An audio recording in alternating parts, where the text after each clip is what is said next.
What is up, guys? Good morning and welcome back to the channel. We have UFC 314, the main card. Volkanovski, Diego Lopes, the vacant featherweight title as the headliner in Miami. Let's see what happens.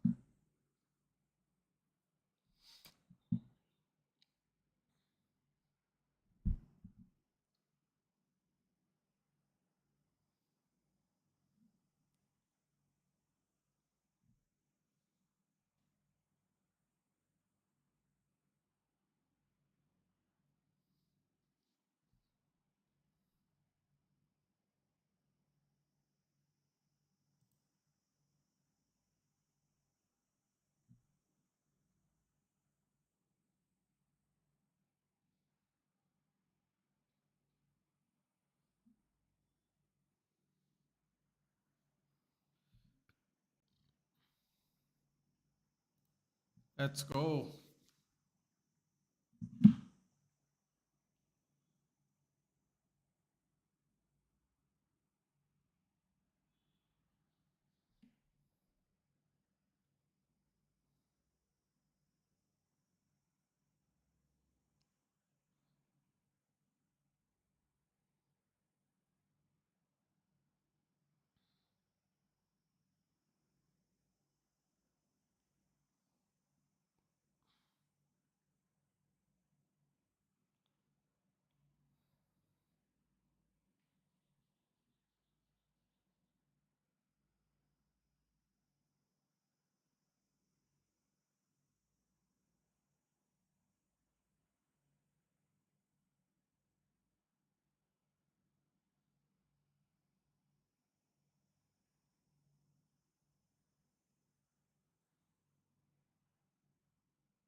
Hello, hello.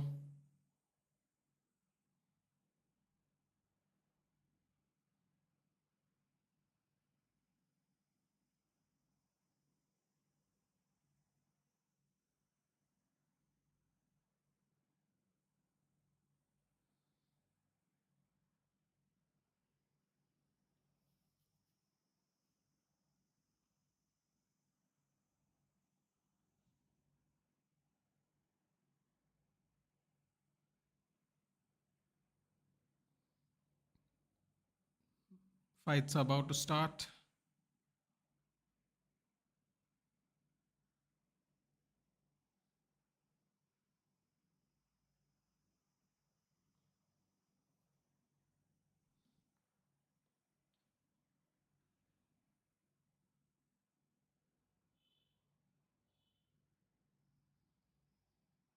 All right, we're off.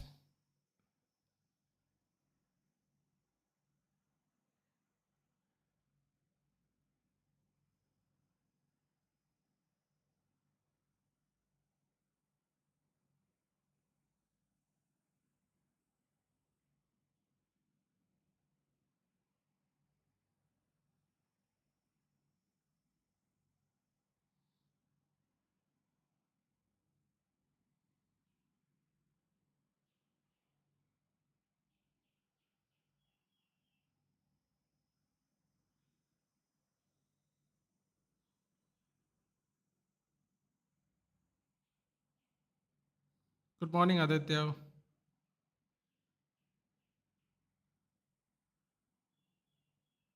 Oof.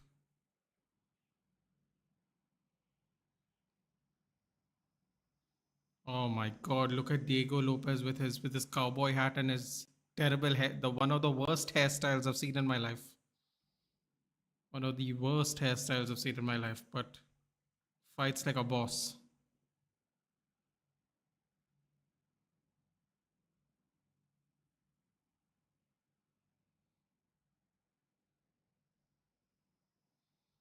Good morning, everyone. Good morning.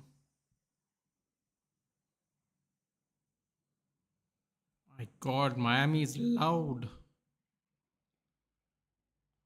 Loud.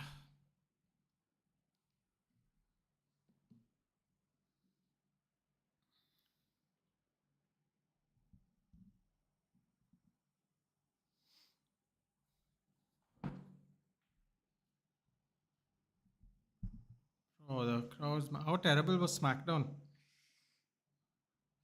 Apart from my weekly dose of Ray Phoenix, it wasn't great. Oh, by the way, Aditya, Mami is here in the building.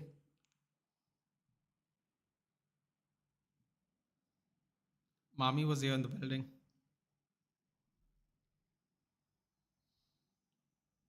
Wow, I like the new updated graphics. They have made some adjustments to the bottom third. They've put betting odds and everything. It looks nice.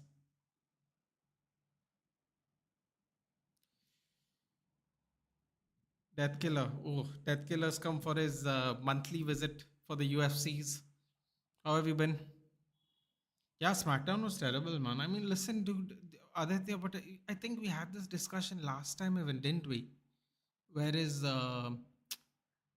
towards the closing in of WrestleMania, they were just dragging out every segment. Like, I mean, Cody Rhodes came out. By the way, I didn't recognize the. I don't know if you saw the belts closely. Uh, I don't know if you saw the belts closely, Aditya, but the one on the right, though, I didn't recognize, and the one on the left, the one on the extreme right and left, but then the left one, he said the Bruno San Martino, that legendary belt he used to walk around with, which looked really tiny.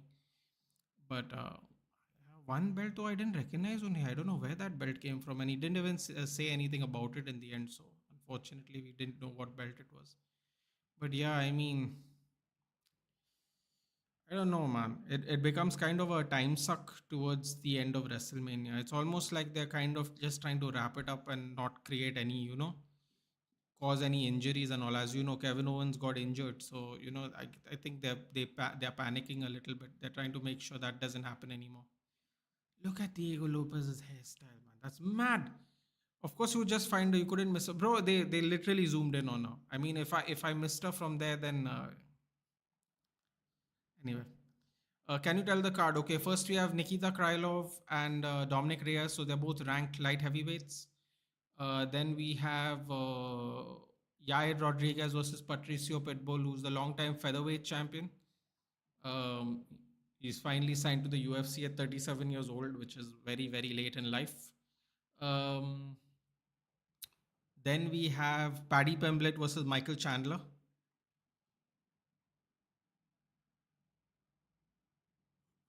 I'm missing one. Then we have the main event is Alex Volkanovski. No, sorry. The co-main event is Paddy Pimblett, Michael Chandler. The main event is Volkanovski Lopez. There's one more fight that I can't seem to think of right now in the middle of the card.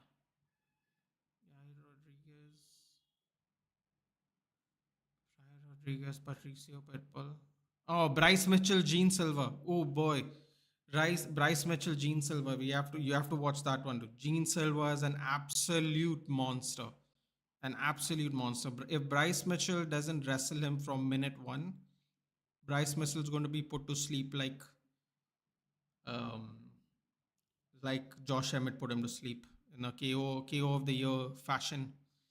I'm not feeling WrestleMania season so far. Aditya, I mean, I'm telling you, man, the move to Netflix was ill-timed. They should have moved to Netflix probably after this WrestleMania.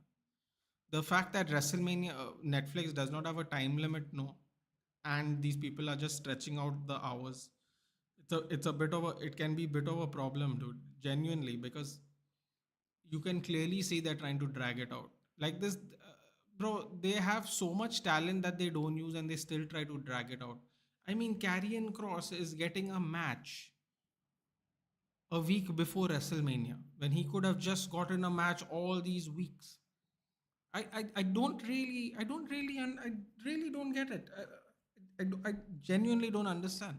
They have talent sitting there, and they're using the same talent again and again and again.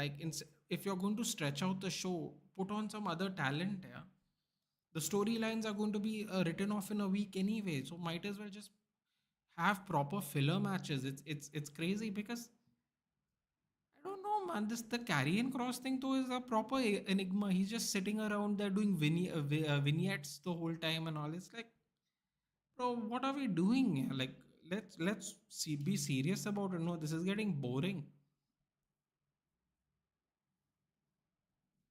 I saw rumors that before the Arsenal game, players will be shown a motivational video and Tony Kroos will be in the locker room. They better get fucking motivated in their own home ground, dude. I don't know what the hell they did. You see yesterday's game, Aditya? Did you join us for the Brentford game? I don't even remember. Dude, the Brentford game was dead. It was dull. They scored one offside goal, dude. That's it. An offside goal. Bro, I don't know how you all lost 3-0 to them, man. Like, seriously. Like, bro, we beat them with 10 men.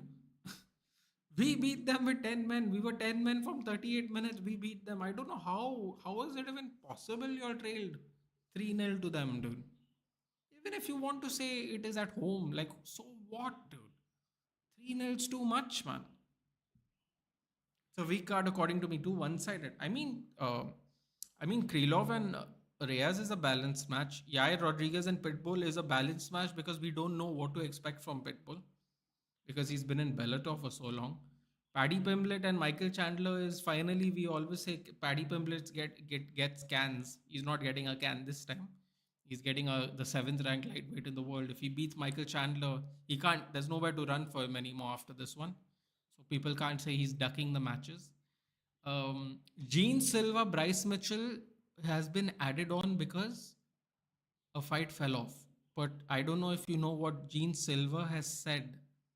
Sorry, Bryce Mitchell has said, "Oh, Amanda Nunes is there. Look at that, bro. Look at the pop." Amanda Nunes is saying. Amanda Nunes said she's coming back. By the way. Ooh, Adesanya and Kamara Usman is there. Wow. Oh, look who's here. Look who's here. 47's here, baby. 47's here. The king of Miami and the president of the US. Look at him. Bro, look at the pop he gets, man. It's incredible. Yeah, if we're starting off. Krylov's 8, Reyes 11. Victor will USA and they don't put Krylov where Krylov's from because he's from Russia. And I don't think I need to explain that any further. But yes, Dominic Reyes, 3 fights straight after losing 4 straight.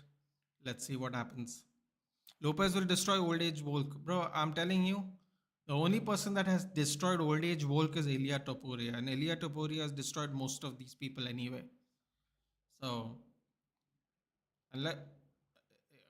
I mean, even if you want, you can even count the Volkanovski Makachev second fight, but he took that on short notice. But if you want to count it, you can obviously count it. But that is also at lightweight. So let's see what happens. Karrion Cross gets so much less time. Credit to him, he still does good. Yeah, he does good in creating an enigma, but I don't understand, dude. There is time. That's the worst part. The worst part is they have time to give him a squash match. Make him do something, dude. Make him do something. They have extended TV time on Raw to 3 hours and SmackDown to 3 hours. Like they have to do something, dude. They are putting the same people in. The promos are getting longer and longer. Like it's insane, dude. Like the walkouts for the people doing the promo is taking forever. Like they are walking in slow motion, bro. It seems very deliberate. It's kind of frustrating. There's one more week left, dude. Let's end in a bang, no? When's the best time to culminate WrestleMania season? And they're doing the Andre the Giant on SmackDown, bro. Fill that WrestleMania card, bro. People are coming from around the world. Just put it on the card, man. Like, okay, Dominic Reyes is coming out with just the hoodie on his head. It's a very weird way to wear a jacket, but sure. Latest update is we won't have Mendy, but ex-Arsenal guy Ceballos is fit. Or don't forget, you all won't have Camavinga as well. And may play today against Alaves or against Arsenal with Chouameni and Bellingham in the mid. Seems decent. I saw the game in second half. Visa scored. Sorry. Yes, it finished 1-1, not 0-0. Sorry. What is wrong with me? It finished 0-0. I mean 1-1. Again, I'm saying 0-0. I mean the Arsenal goal was. I mean the game was boring, dude. Game was boring. Can you imagine Brentford comes to Arsenal and scores a goal and Real Madrid can't? Can you just imagine? Make sense, man. Make that make sense. Like, just in general, make that make sense. Incredible.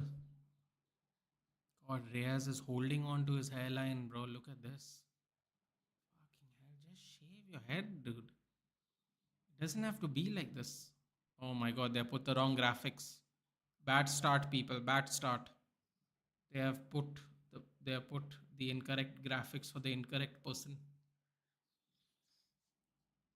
What is the best cook story according to you with this WrestleMania? According to me, it's Ego Sky versus Rhea. Yeah, that's at least fun because no one expected that, right? Because Rhea Ripley lost the belt. No one expected her to just shove herself back into the belt. I mean, listen, dude, I'm all for Mami. Don't get me wrong. I can't get enough. But that was at least there was like a proper twist in the tail, bro. We have like Roman Reigns, CM Punk, and like Seth Rollins. 1 week Seth Rollins is speaking to him. 1 week CM Punk is speaking to him. One week Roman Reigns is speaking to Paul Heyman. He's not even in the match, dude. These are the promos, and I'm like, yo, what's happening? Dude, then they spend half an hour doing a contract signing. I'm like, come on, man. I know we have free time, but we can also do other things with our free time, Like, don't just take advantage of it like this. I mean, the build-ups are really bad. Randy Orton comes out and like, I will lose respect for you if you don't find me an opponent. I'm like, bro. I was like, okay, man. It's literally 7 days now. Let's just get through it, bro. And the best part is Aditya, who doesn't want to watch NXT ever. NXT has the best matches, and Aditya puts himself to 6 hours of regular wrestling. But he will not give 1.5 hours to NXT, which clearly has better matches at the moment. By the way, we haven't scored against Arsenal yet. Yeah, well, I tell you what, dude, Wednesday is going to be a good time to start. Ooh, that's a nice tattoo on his arm, Krylov's hand. There's a shield with a cross on it. Ooh, and oh, it's an angel. It's a very nicely placed tattoo even on his body. Hello, hello. The worst has been Cody C, and no one sure, especially the clown who puts his eyebrows up. Bro, that's another. I'm so glad you said that, dude. How stupid is that? Cody Rhodes comes out with like 9 belts. Half of them he wasn't even a wrestler to win. Actually, all of those belts he wasn't. Well, the John Cena belt he could have won, I suppose, but that was still 20 years ago. I mean, ooh, oh, that's a little bit of some judo rolls there by Nikita Krylov. I recognize that because they used to make me do it. Um, UFC on Twitter saying Miami showed up. I agree, man. They're crazy out here. Um, I don't get it, man. It's my last. It's my last year. It's my last WrestleMania. It's my last. This. It's my last. That dude's had one match in 4 months. It's mid-April. He's had one match in 4 months. I'm not counting the Royal Rumble because everyone's in the Royal Rumble, but he's had one match in 4 months. Oh my God! Look at Dominic Reyes' hair. Brother, just shave it, man. Seriously. He's 35 years old. God damn it.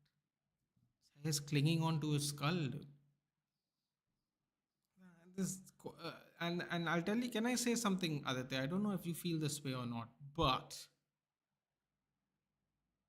sometimes Cody Rhodes goes very preachy in the promos, bro. And I'm like, yo, man, I don't want a history lesson. You think we just tuned into WWE?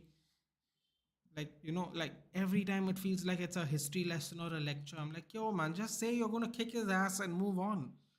Like I think it was a month ago where he just said, I'm gonna beat your ass. And I'm like, yeah, finally, dude. Enough with the lectures, man. Please. Thing is, last year was so good. Now people have unrealistic expectations and WrestleMania built similar to F1 after 21.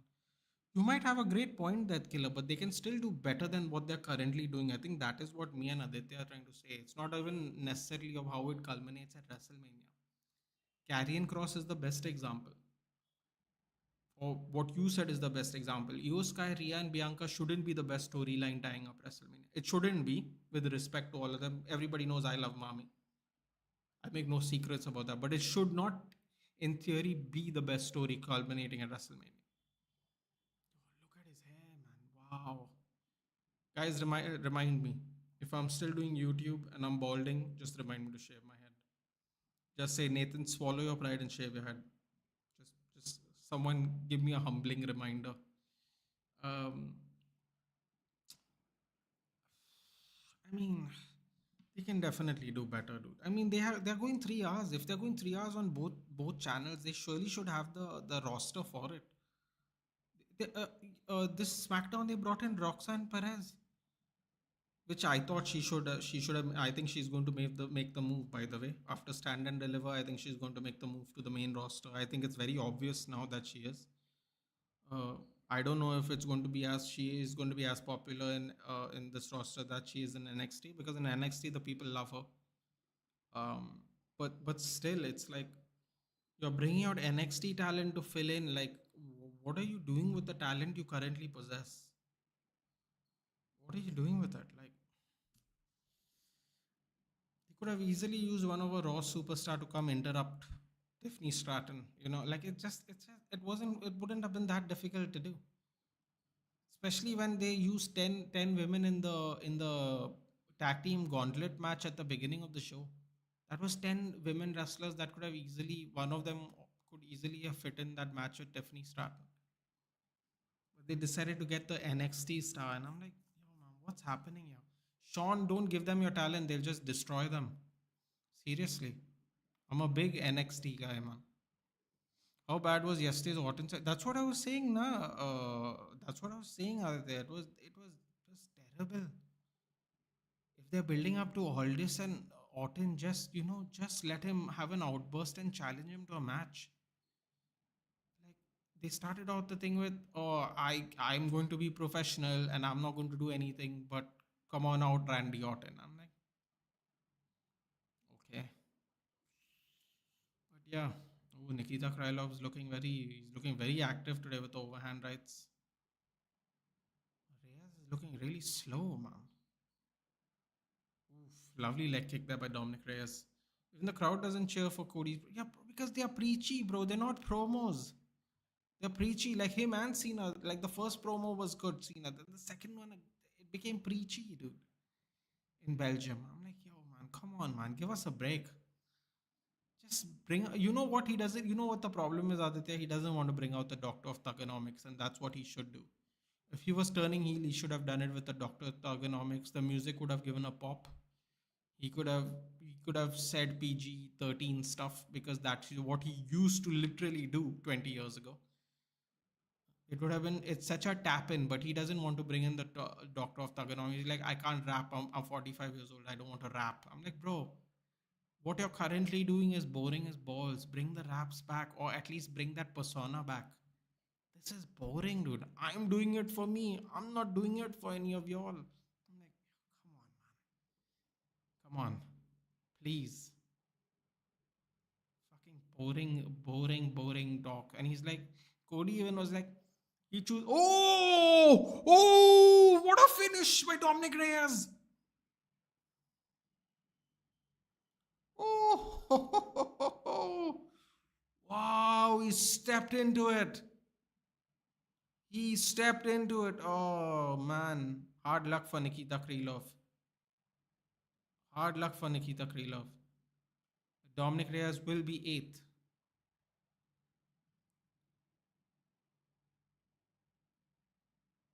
My God, man. From losing four straight to winning four straight. Incredible.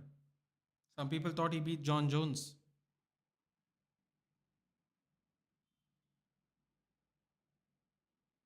Oh, they did a golf celebration for Donald Trump. It seems everyone seems to be doing that now. Hard luck by Nikita Krylov. He was looking promising, very light on his feet, but stepped in, boom, straight right. I think he knocked him out clean, isn't it?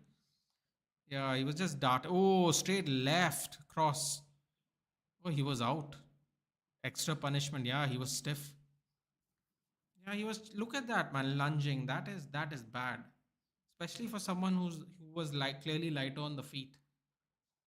From so far away, he's lunging forward. Absolutely terrible mistake there by Nikita Krylov. All his hard work gone in vain as well. Three straight victories gone. Completely out. Dominic Reyes, 4 losses to 4 wins. Back in the top 10. I mean, got to do something about the hairline, but apart from that, great performance. You know what? I actually believe Yoska is the most underrated wrestler in all of time. Her being dropped that gorgeous the Death Killer. I was telling Aditya this because I'm a big AEW guy, and AEW guy always brings in the New Japan people. And Ric Flair said it. Ric Flair also once said it um, when he was inducting Great Muta into the Hall of Fame 2 years ago. And he actually said it on Joe Rogan as well. He said the Japanese wrestlers are supremely more technical than the American wrestlers. So when you say he's underrated, no, he's underrated. She is underrated, no, because people don't understand. People don't understand the style of wrestling that she does. She's underrated because it's a style thing. The same way people didn't like the cruiserweights and the luchadors for the majority. It's a style issue. She's absolutely fantastic in NXT. She was absolutely amazing. Let's see what Dominic Reyes is saying.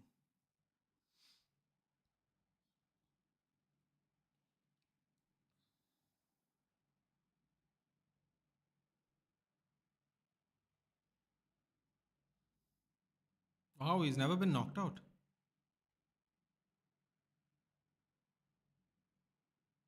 Clean out.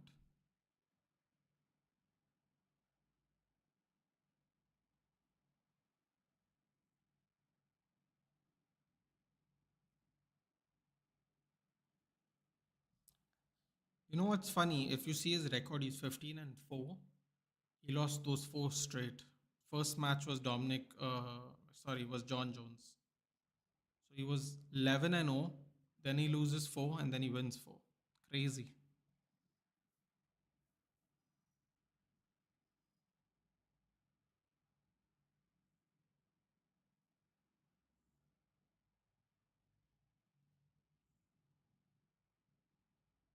Yeah, I mean, it was a terrible strategy, man. He was light on his feet. The lunge was really stupid. Here we go. This crap started.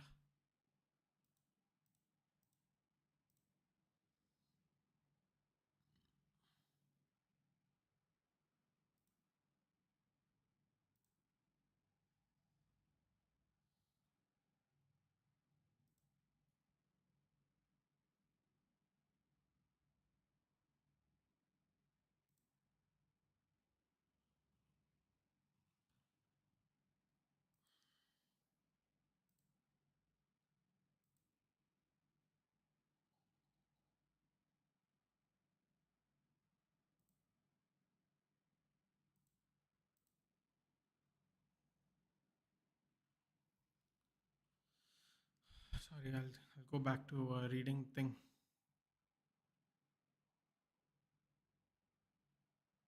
Ooh, Vito Belfort's in the stands. Also used to base himself out of Miami. Look, Mike Perry's behind him. Kaiho Bohalio.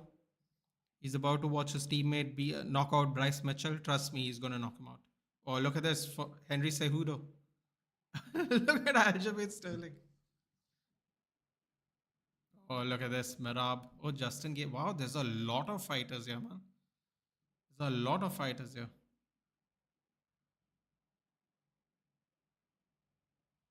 Oh, wow. Everyone's taking a photo with the president.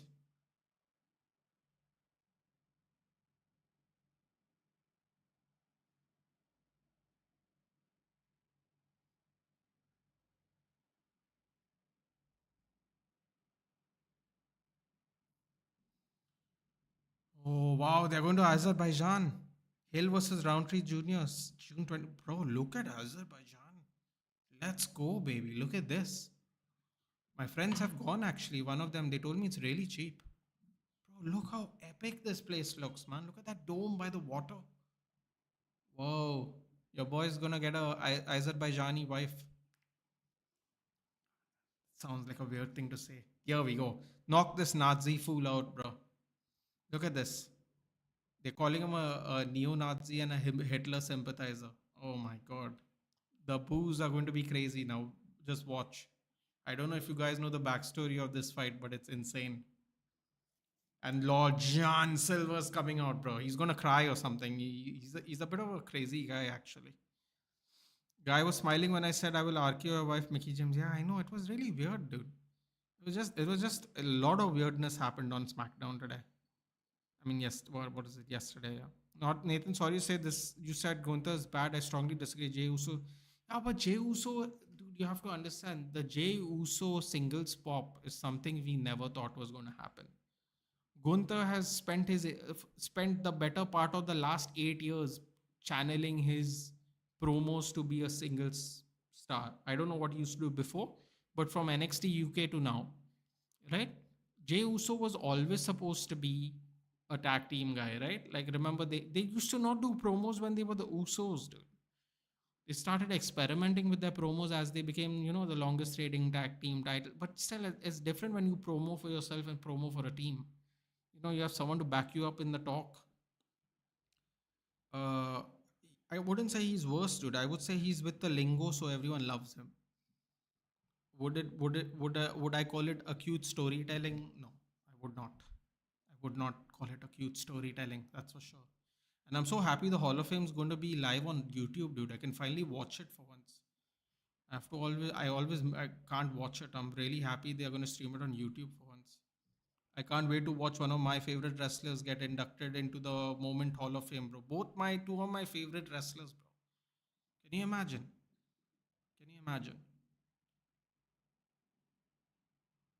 Bret Hart and Stone Cold. That's gonna be fun. At least the guy was better taste than Nathan. I mean, the greatest luchador, just a little better than the new guy, Grande America, the one and the only Dom Dom will win the title at WrestleMania. That's good.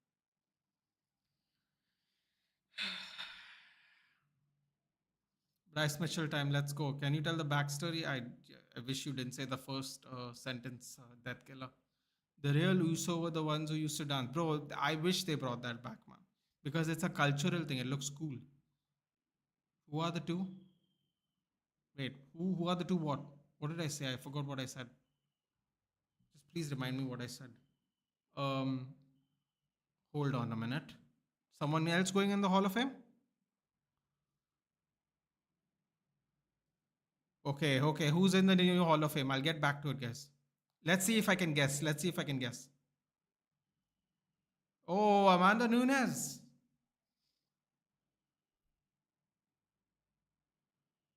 Yes, Amanda Nunes. Oh, look at all the belts, bro.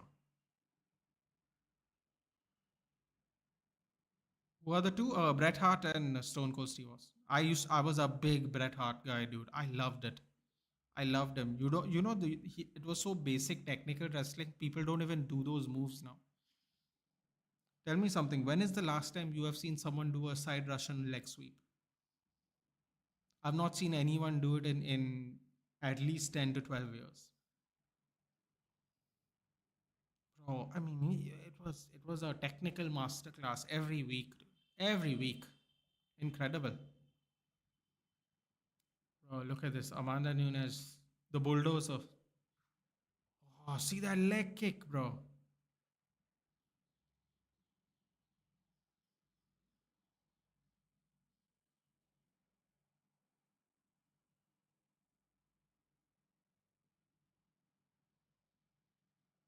Isn't Stone Cold already actor when he's retired? He was in the suit. No, dude, this is a match, na.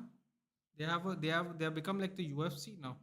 I think they've just basically borrowed the UFC's idea. There is a, a fight, a match of whatever. I don't know what it's called. Either it's called match or moment.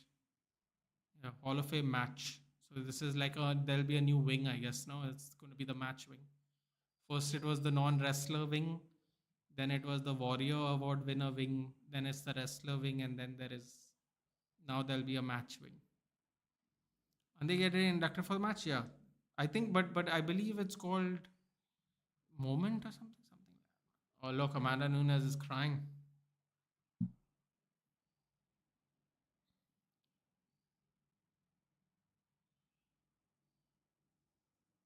That's why Amanda Nunes was there. She was there for the weigh-in. She was there for the pre-fight press conference.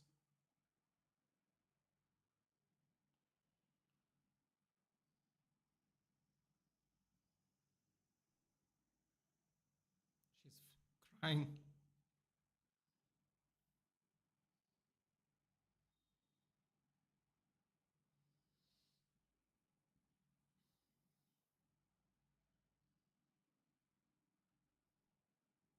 Did they advertise Aditya? Yeah, they did. They did. Bro, instead, genuinely, you think they would just fill up that WrestleMania card, dude. Just fill it up, man. Just, it's just frustrating, really. Karrion Cross feels like the new Baron Corbin. Couldn't have said it better myself. I can't wait for Alistair Black to come back, dude. I'm excited. Alistair Black should have never left. He was so good in NXT. Biggest mistake they made. He's got to come back and he's got to do well. God, Amanda Nunes had so many different hairstyles, man. So many different hairstyles.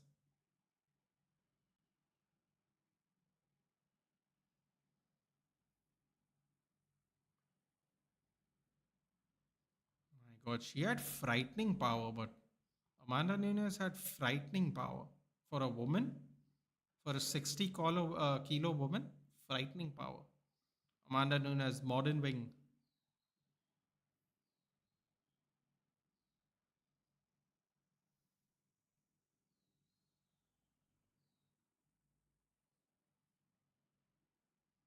God, she can't hold back her tears.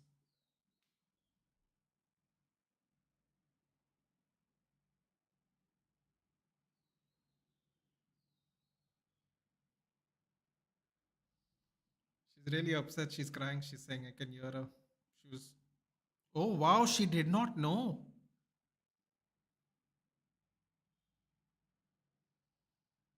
Wow. Kick anyone's ass, bro. She's frightening. She is frightening.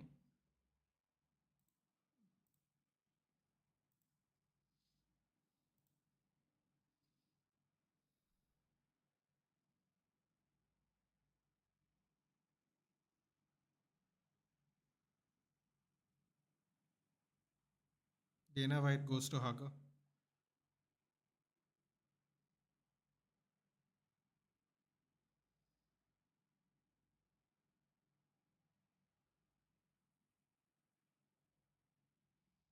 She didn't know. I thought she knew. She was here the whole week. Pre-fight press conferences, weigh-ins. She was here for everything.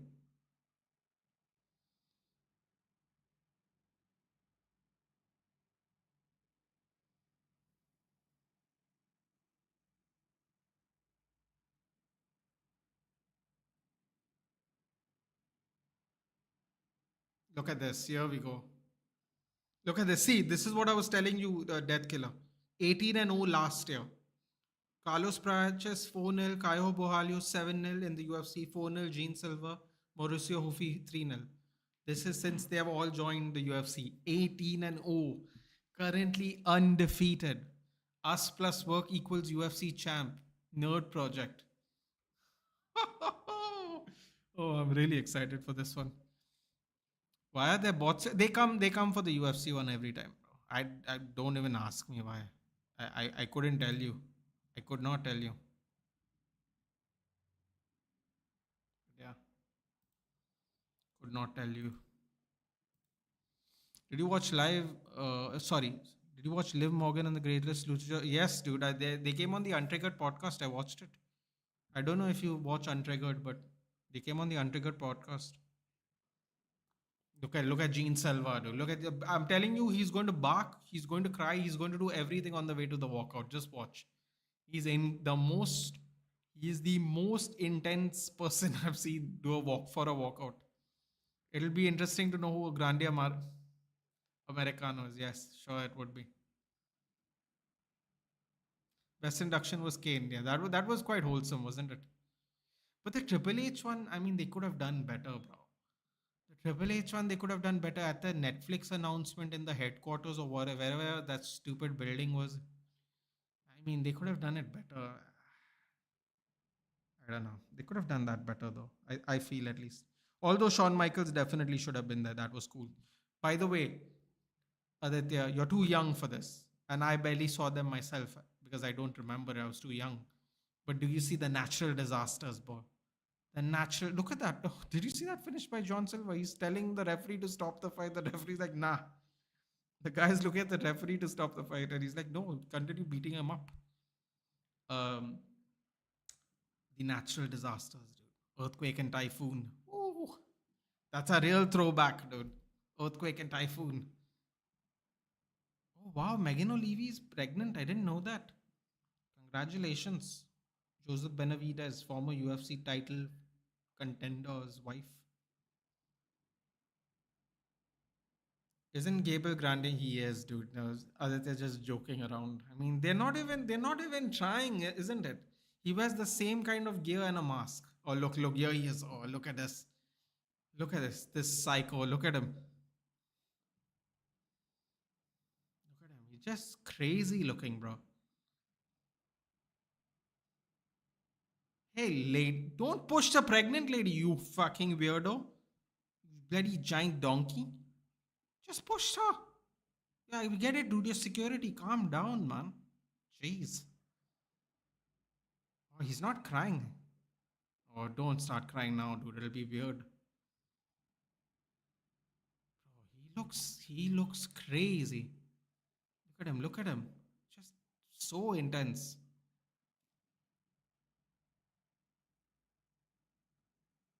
Bro, he's an absolute psycho, this guy.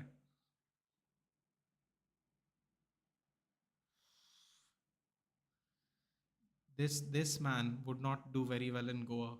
He's just way too intense for the people here. Which skill do you think is the greatest form of mixed martial? I feel wrestling, but jiu-jitsu is close second. See, the thing about wrestling is, if you make any mistake, it could cost you gravely. I think one I would if I were. Bro, look at this guy, man. Jesus, she's talking. He's kissing her while she's talking, bro. This guy, he's unhinged, bro. He's unhinged. Seriously, he would give me anxiety sitting next to him. Just fucking seems like he's in another dimension the whole time. Anyway, oh god, look at this guy. They're all crazy, I think. Oh my god. Jesus, he was going to give him a five. He just hugged him. Oh, this guy, oh, it's almost like a social experiment watching this man behave. Look at this guy. The fuck is this guy? Everybody's so tightened up, bro. I feel really bad for Bryce Mitchell. He's gonna get hurt really badly today. Silva will win. Silva's gonna win. Silva's gonna knock him out. And I think it's gonna be as bad as the Emmett knock. If you've seen the Emmett knockout, dude, people thought that something really bad happened to him because you thought Nikita Krylov's stiffness was impressive. What Josh Emmett did to him uh was even more impressive. Okay. Bro, what is it with these people today, man? Leave me alone. Trying to watch fights. God damn it. Oh, what are you gonna do, you psycho? Yo, what is it? What this he's so crazy, dude. He's the least Brazilian person I've seen. This guy is like a psychopath. He really gives American psycho vibes, doesn't he?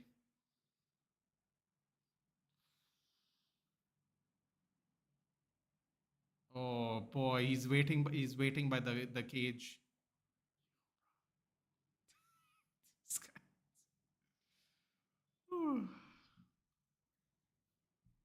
Well, it takes all kinds of characters. Good morning, Ram. I don't know if I said it or not, but good morning. Oh God, Mitchell, look at him trying to curry favor with the American flag on him. Bot, yeah, I know. Really frustrating today. Three in short period of time. Oh, sorry, Dadkill. I was supposed to answer your question. I would take Muay Thai first, honestly, because they make you use your feet, your knees, your hands, and your elbows, and it's very intense training.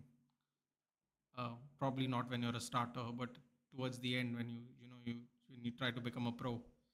It's become such a respected sport in a way that people go for holiday retreats, Muay Thai retreats. Yes, you heard that correctly. Muay Thai retreats. There is a famous gym in Thailand called Tiger Muay Thai. They have become so popular because of their fighters that people even amateurs, they come and do retreats that learn Muay Thai. And that's become like a thing. Like sometimes rich people do it because Thailand is cheap. You don't necessarily have to be rich, but people do that. You stay in the dorms there in the gym and you just train. You go get your food or you make it or whatever, and then you just train. Train, eat, sleep. Train, eat, sleep. That kind of retreat. So I would probably again. What's happening, dude? Yo, buzz off.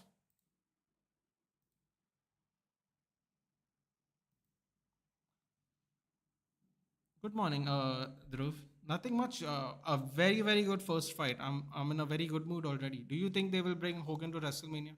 Not if they have some sense of awareness, Aditya. Last time it was terrible. They brought him to. What did they bring him to recently? It was a Raw, right? Or what was it? I don't even remember what the last. Oh, look at John Silver. He's so fucking unhinged. Dhruv, if you've never watched a UFC fight before, you got to watch this one. It's between a psychopath and a alleged Hitler sympathizer. That's what the people think he is, at least. They're trying to. I'm telling you, if Bryce Mitchell gets knocked out, he might even get released by the UFC. Just watch. Yeah, you should be careful with whatsoever. People trying to get banned. That's why I'm trying to hide it, dude. I can only hide it and remove it. I can't do anything else. There's nothing else I can do. I've put them in timeout and I've hidden their channel. I can't do anything else. If I could do anything else about it, I would.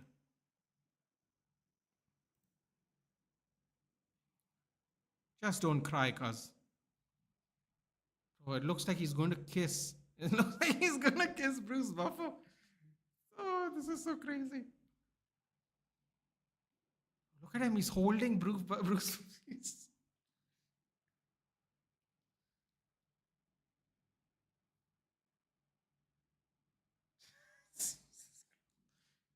Any predictions for today's GP? I don't watch racing, but I don't have the patience for it, sadly.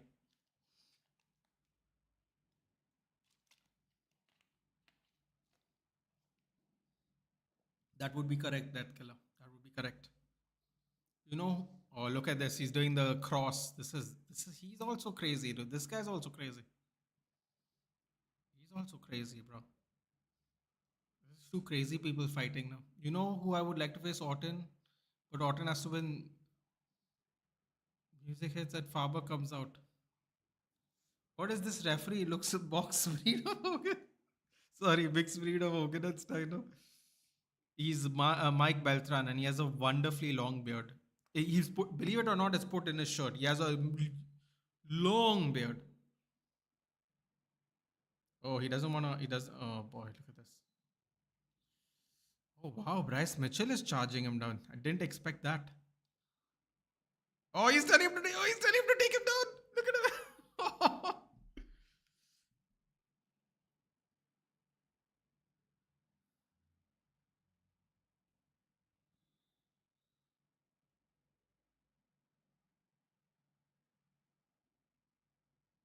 Oh, great oblique kicks.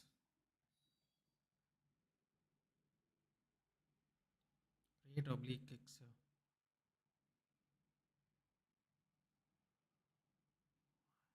God, a lot of people want to see him get knocked out, huh? Ooh, spinning wheel kick.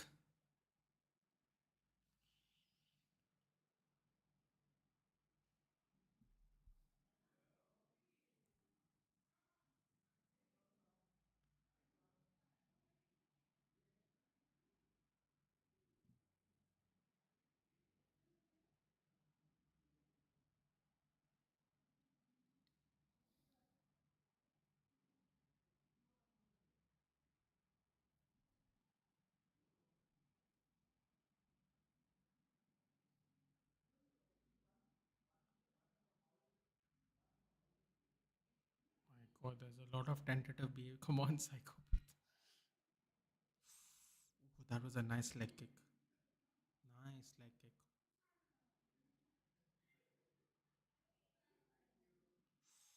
Ooh, that's a great body kick there by Bryce Mitchell. Oh,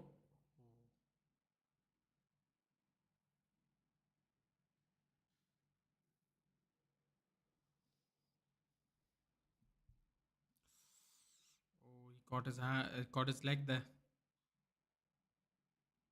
Ooh, nice jab there by Bryce Mitchell. Bryce Mitchell is actually standing with him. I'm impressed. Ooh. Ah, that's another good leg kick. John Silver finally caught him with a right hook, but it was trailing. Another leg kick, man. Wow. Bryce Mitchell's really come with a strategy today. Huh? Fan- oh. Bryce Mitchell. Oscar is too good. Dhruv. Most probably a simple win. Oh. Ooh. Oh! Oh, he pulled him in for the punch.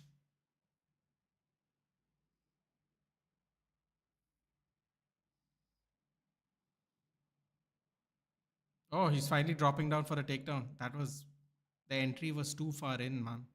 Bad move. Bad move. The entry to the takedown was from too far away.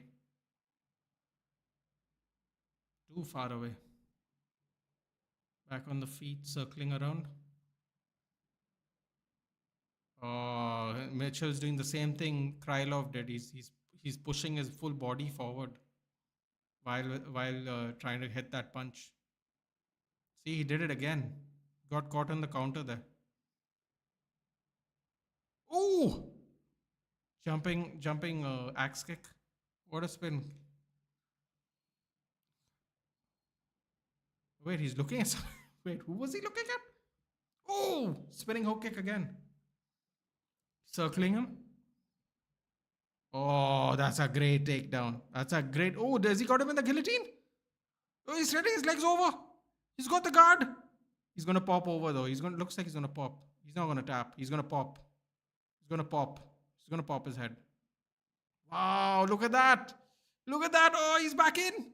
Oh, it's over. He's gonna tap. Oh, he had to adjust his grip. Oh, he had him in guard too. That's unfortunate. Yeah, he's got his hands out. DC versus MI. We're gonna do it today, man. I have a feeling. And do you think there would be any demand for sports bars in India? I mean, we have. Oh, Das choke! Oh, he broke his grip. Oh, crap. Mitchell broke his grip. Das choke. Look. Oh, wait, there's something on his eyebrow. What is that? Did he get a cut on his eyebrow? It looks like his eyebrow's hanging out. What is that? What is that on his eye? Oh my god, don't tell me that's a chunk of his skin, bro. Alright. Catch up in the meantime. Do you think that there are demands here in Goa? In Goa, there are I wouldn't say plenty. There used to be a lot more when we had foreign tourists because the British people like to come out and watch the game. They don't like sitting in their hotels or their houses. There are some still. Actually, you know what the thing is, Death Killer. I think the thing is here in Goa, in particular, there's a TV in most places that have a restaurant of a certain size because it's kind of just used as a method to keep people still there. So it's not necessarily a sports bar, but it's a tactic to keep people there a lot longer. Sometimes they just order more food. I think Mumbai Indians is gonna win, man. I have a feeling today. I have a feeling.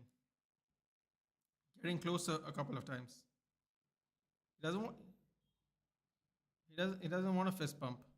He doesn't want a fist bump, Silva. He doesn't want a fist bump, Silva. He doesn't want to be your friend. Spinning kick was the best.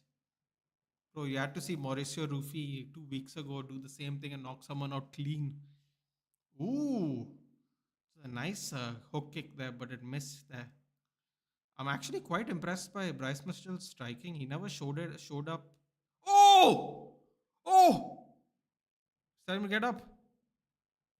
Definitely caught him there. Oh, Mitchell's gone for the takedown. Sprawl, body kick. Not again, man. Are there some voice issues?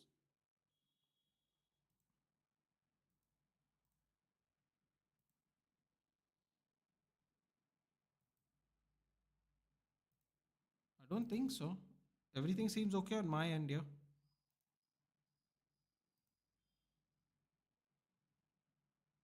He's talking trash to the face. He is, isn't he? No, but those bars are so mediocre, and mostly they are restaurants only. They're not pretending. It's a great strategy, Death Killer. That's why I said they're not necessarily sports bars, but the strategy ends up working because people end up just sitting there. Sports bars, like you're talking about like the Hard Rock Cafe, that kind of sports bar. I mean, in other cities, Hard Rock Cafe seems to be doing well in India. I don't know. That's an interesting way to break the grip there. Bryce Mitchell attempted. I think he's gonna get knocked out though. Leg kick again. Oh no, Bryce Mitchell. It's getting a problem now. It's becoming a problem now. I think he doesn't want to stand anymore. He's been hurt clearly. Before he got hurt, he was very willing to trade. Now I think he's actually hurt. Watch out for the left, Bryce. Watch out for the 1-2. You are not audible, I guess. I mean, my inputs are saying it's fine. Yeah. Your voice goes down sometimes. That's interesting. It could be a YouTube issue. I've heard many people have this issue on YouTube recently. Yeah, I mean, something similar to Hard Rock. It won't work in Goa, dude, because Hard Rock's pretty expensive. In Goa, it won't work. That we just have like local bars here, and just and these kind of restaurant kind of scenarios. Yeah, but we do have sports bars. They're very more fancy compared to regular places though. It's almost like that exclusivity you buy, at the sports bar than a regular place. I think I think I think in cities where alcohol flows and probably not as taxed as high like Bangalore, I think it would work in those places. If I have to pay three times for a drink just because the cost of alcohol is three times higher, it's not probably not going to work very well in those cities. Ooh, deep kick up the middle. Bryce Mitchell is fighting back. You can't hear me? Let's see what's happening.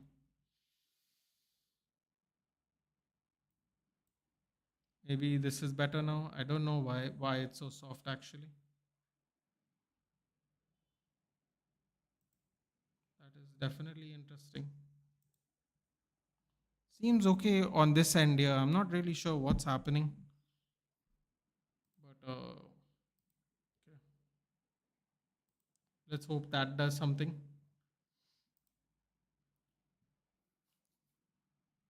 Last choke spins to the bottom. Oh, that's really tight. That's really tight.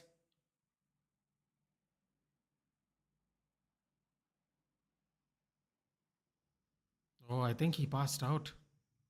I think he passed out. I think Bryce Mitchell passed out there.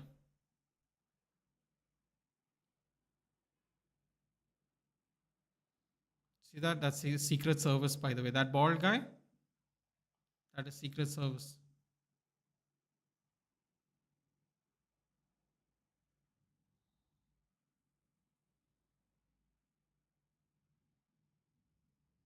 See that bald guy? Secret Service.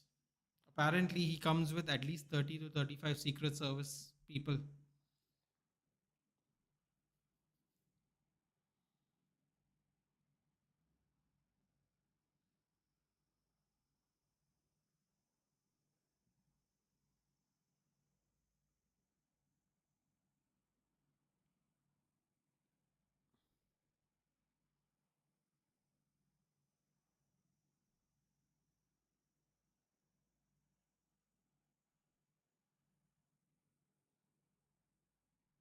Now it's a bit better.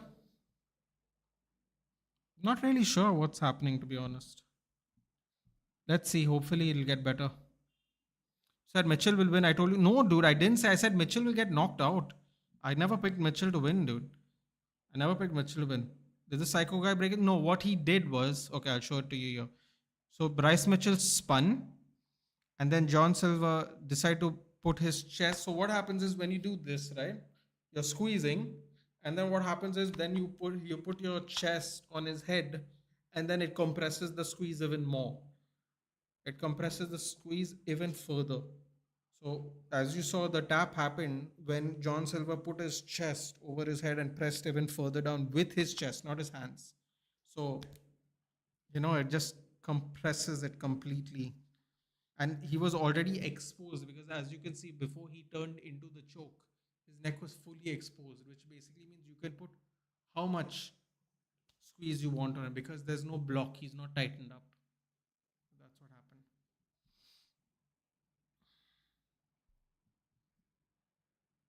I didn't say Mitchell would win, dude. I didn't. I predict John Silver to knock him out. I'm surprised he got a submission though, and I'm very surprised Bryce Mitchell's striking improved uh, a lot. I have to say, or he's finally shown how much. All these Brazilian psychopaths like Rufi genes from the genes from the same gym. Yeah. Rufi is much more calm. Caio Borralho is a chill guy, proper chill, proper chill, proper chill guy.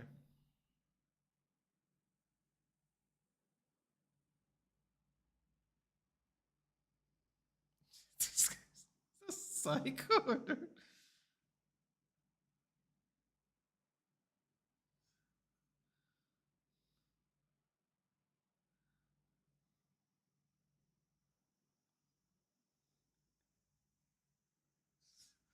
Incredibly crazy. I think he's doing the Spider-Man thing. I don't know what he was doing there either. Bro, 19 and 0. The men are 19 and 0 in the UFC. That's crazy.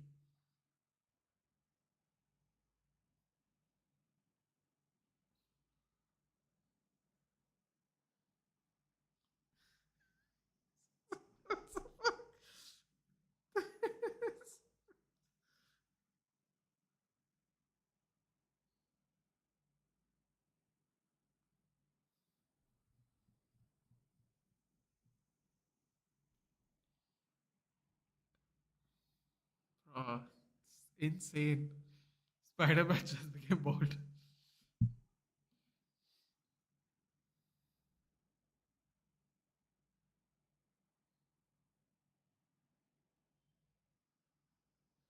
Bro, they just got another star. They just got another star. It's crazy. What 19? The fight nerds are combined at 19 and 0 since they have all joined. Bohalio 7 and 0. John Silva 5 and 0. Mauricio Rufi 3 and 0. Carlos Praches 4 and 0.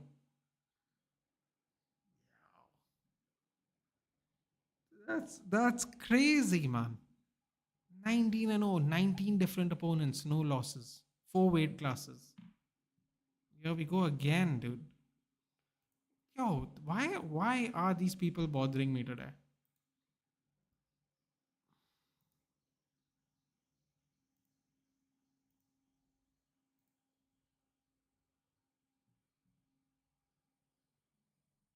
Look at this weird tattoo he has on his head, like a barcode with roots on it. The Fight Nerds backstory, Death Killer, I'll tell you what I'll do, right? Go to UFC Fight Pass. It's a channel. It has about 630K subscribers on YouTube. Um, Go to the video section. About 9 or 10 days ago, there is an in-depth. You have to go down now because there are two part interview of the head coach. Don't look at that. Just go down. I think it's the fifth or the sixth video on videos on UFC Fight Pass. Remember, it has to be around 630 subs, 630K subs. It's the fifth or sixth video. Backstory into the fighting nerds. It is something into the story with John Gooden. I'm telling you, just watch it.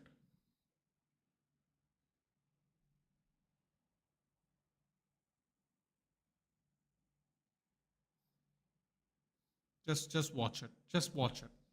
It was incredible. I saw it 3-4 days ago. I saw three. Look at him. He's doing the Conor McGregor pose. Oh my god. Yo.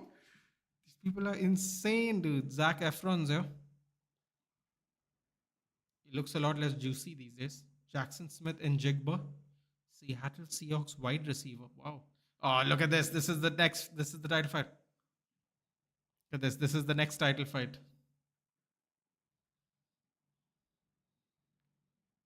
Oh, the Florida Gators won the NC Division One basketball championship this year. Wow. Oh, wow. They are in Florida. Oh, wow. They won the March Madness. That's crazy. Florida Gators won. Remember, UFC Fight Pass 600K subs, videos category, video section, fifth or sixth video it'll be. It'll be something with John Gooden, fight nerds, like backstory with John Gooden or something like that. It's a must watch, dude. Incredible. Absolutely incredible. What a insight to a team. Here we go. Bilal, Jack Della Maddalena next month in Toronto. What happened? Shafkat injured. That's why Jack Della Maddalena has the title fight.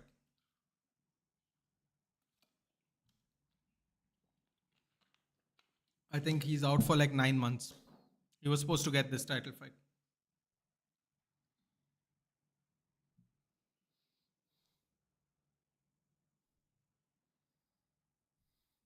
May 10th.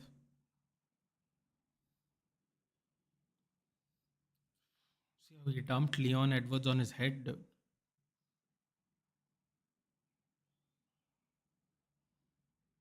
Oh my god. This absolute assassin of a lady. Valentina Shevchenka. Wow. Can France finally get their first UFC champion? Manon Fiorot. Can they get their first French champion? See this Belal, Jack, Valentina Manon. Jose Aldo is back. Eamon Zahabi, Alexa Grasso, Natalia Silva. Ooh. Benoit Saint Denis, Joel Alvarez. Oh, fuck, what a card. Joel Alvarez, 19 and 0. I think he's 18 and 0 with 17 finishes. Spanish guy, Joel Alvarez. He's finally getting ranked opponents. Oh my god, lightweight's looking juicy, dude. Alexa Grasso trying to get her belt back. Natalia Silva is fantastic, by the way. Have to keep an eye out on her. If she wins, she'll be next up for the title fight, which is in this on the same card. Jose Aldo still doing it, dude. Still has a rank. So sad for Shafkar. I mean, this happens, dude, but he'll be guaranteed a title shot.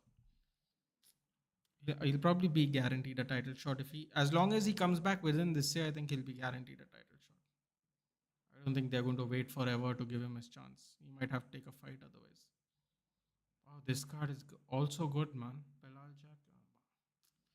The only boring fight I see there could be Natalia Silva, Alexa Grasso. Depends on how they go do it. 5 round main event, Saturday, May 17th.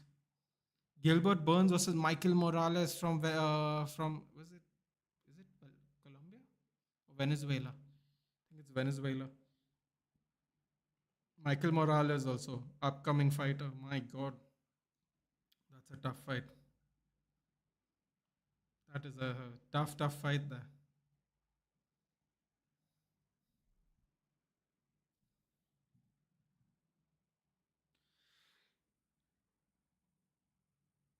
This fight is too close to call. The Belal Jack one, or you're talking about Yair and Patricio? Yair win for me. I don't know what Patricio is going to look like, dude. To be honest. Hey Yappers, bro, you missed. I don't know if you saw it or not, but you missed two good first fights. Jair Rodriguez minus 165 favorite. Patricio Pitbull plus 140 underdog. That's not bad, dude, actually. Jair Rodriguez top five, first fight ever in the UFC for Pitbull. I mean, he's 38 years old, dude. He's not young. If he gets this win, it'll be crazy.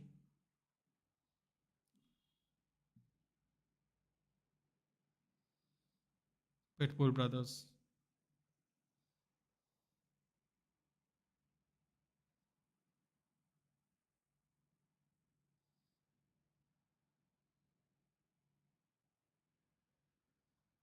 What? Bro, that's crazy. Jair Rodriguez is saying he doesn't know too much about Patricio Pitbull's career. Bro, just because you fight for Bellator doesn't mean you don't fight good. This could be a mistake by Jair Rodriguez.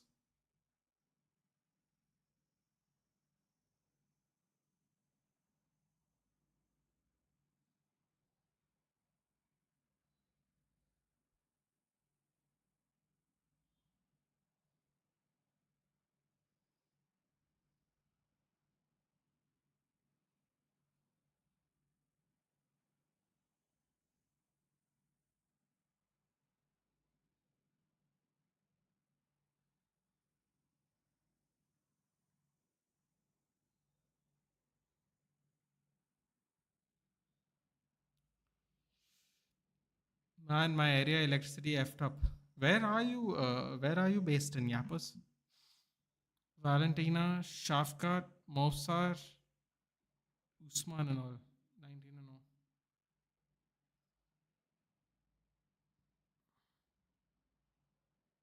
Looks like Man City will be in the yeah. I mean, unless they drastically fall off and finish sixth somehow, it would be it would benefit us if Newcastle beat us because they are the closest to Man City. But Nottingham Forest losing yesterday was a bit of a crazy thing. Pitbull strikes are fast, says Rodriguez can be in. Bro, Rodriguez is saying I don't know much about his career. Oh man, what is it today with this thing? This is really bothersome today, huh?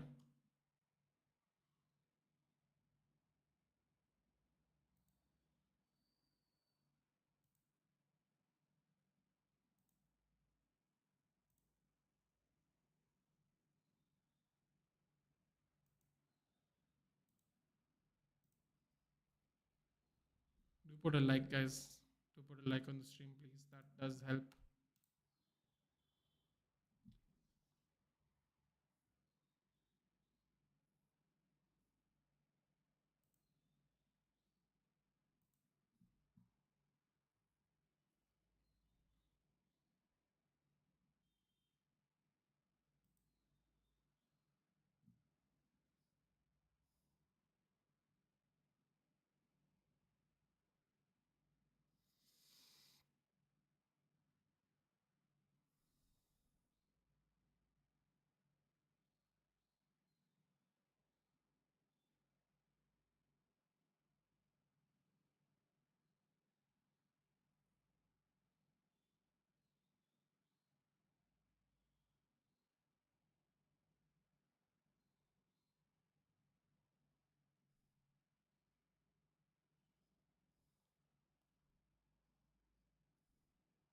God, the coach is enjoying the music.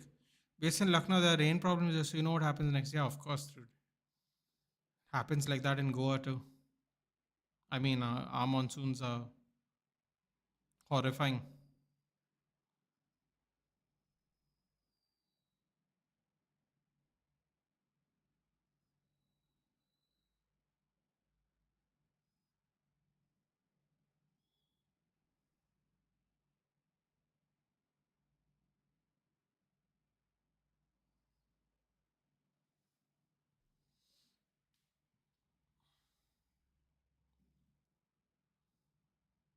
Oh, Money Mike Kano is there. There, Gilbert Burns is there, whose fight just got announced.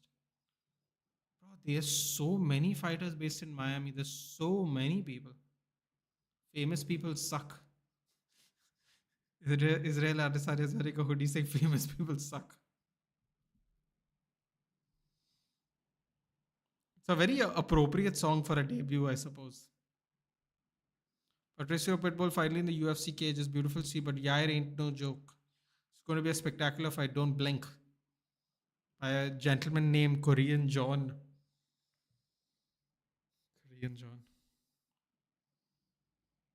There's no way Rai Rodriguez and Patricio Pitbull doesn't deliver the goods. I'm hyped. Bro, two finishes already. 2-2. Fight nerds will probably take over the UFC 3 years.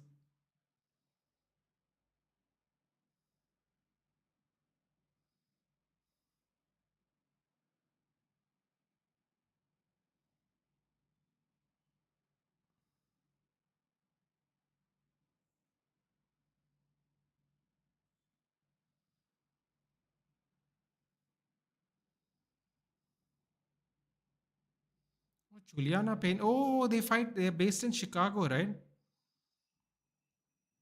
Based in Chicago. That's why Juliana Pena gave a, I guess, came to see the fights. So now I can't blink because random Korean guy told me not to do so. I mean, listen, man, if the random Korean guy is right, then you'll be upset about it.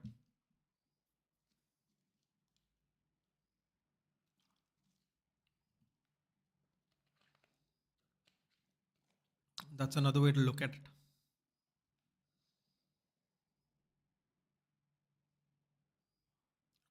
this sport is the craziest sport, dude.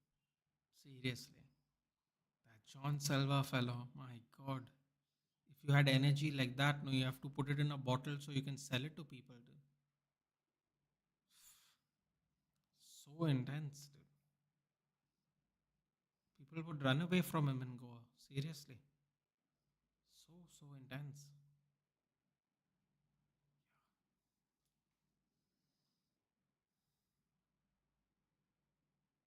Ooh, okay.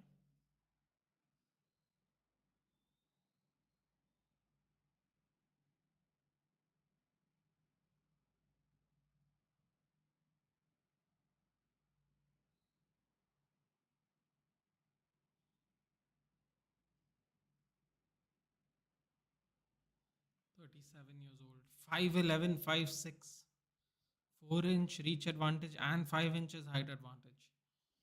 Plus, he's younger. Pitbull's gonna have to do some damage in the pocket too. 36 and 7 though, 20 and 5. See the difference? Two losses but 16 more wins. Oh boy. Next fight, baby. Chandler and Pimblett after this. Oh yes. Now we're talking.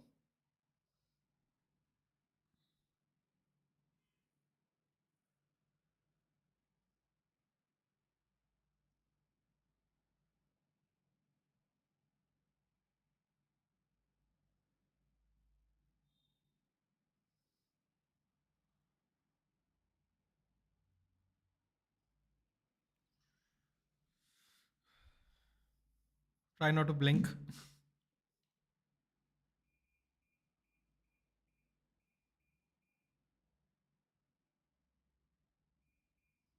My god, that's a mouthful. Look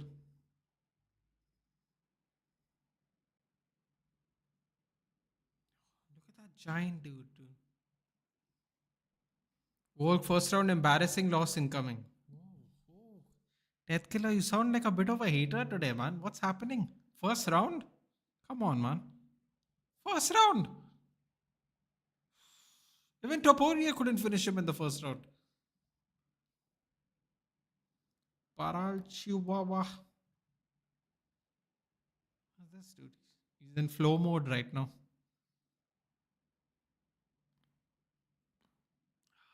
Ooh, that felt better. El Pantera. Look at these prime bottle logos everywhere, dude. Are we going to see a KO in this match? I don't know, man. This one is the only one I can't figure. There's going to be finishes in three of these fights. The first two and the next one. This one I don't know. This one I'm not sure of. This one I'm not sure of. It'll be incredible though. If we get a finish in this fight, this main event, this main card is about to be super exciting this week.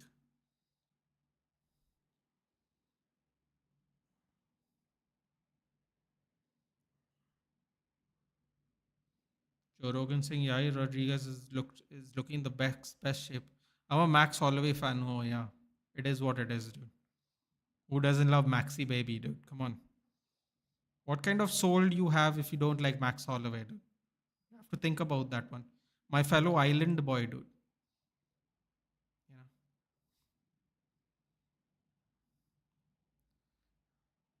I'm watching this 145 matchup closely. Leron Murphy, who won the main event last week.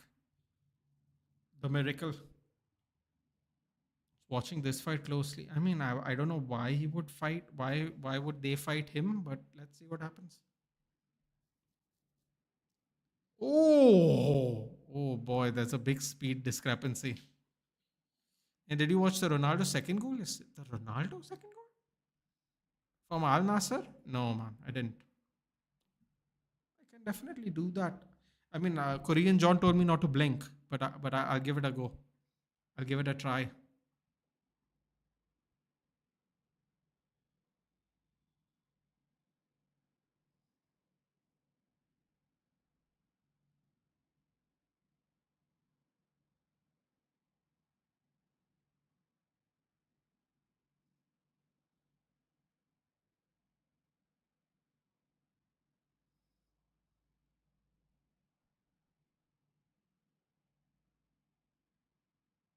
Oh, oh, that was a nasty kick. You can't stay this far away, man. He's a kicker. Patricio has to get close, man. Has to get close.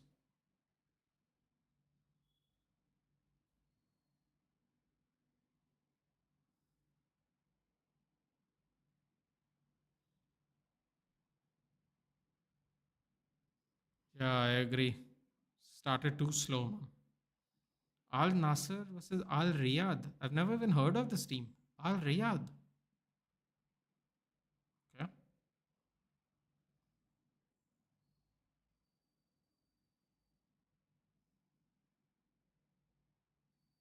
I don't know what John Duran. Okay.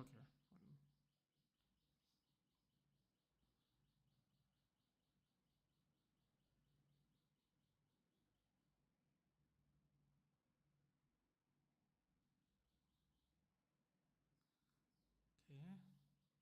So Al Riyadh score. Oh my God, no! An Onana goal just happened. Al Riyadh scored in. Wow, literally the last second of the first half.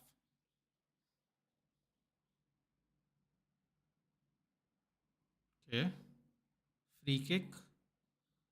Back post. Oh my God. Ronaldo with a tap in. Shofa wise ranked exactly Yappers. And he's younger. He's looking really fast. Oh, that was a very interesting finish there by Ronaldo for the first goal. Cut back. Ronnie.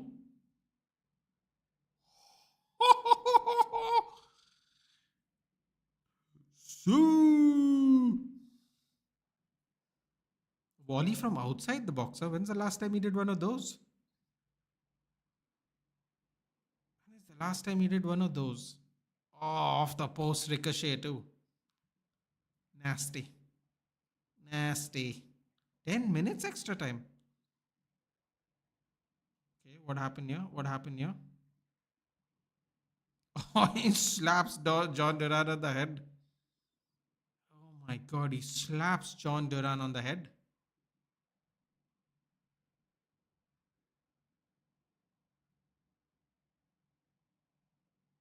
Literally just. Oh! Oh, up kick!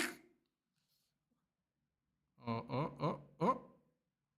Oh my God, John Duran missed an absolute sitter. Look at Ronaldo smiling, shaking his head. He said, I went from Rashford to this guy. Oh my God, what a shot on the post by Al Riyadh. 97 minutes. Great control.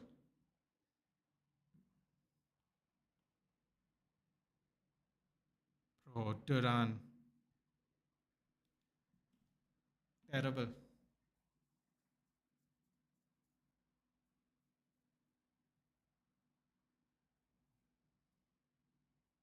Complaining to shots at the back of his head. Oh, crap, this has happened again. Pitbull tattoo looks damn good. It does. Him and his brother both have it.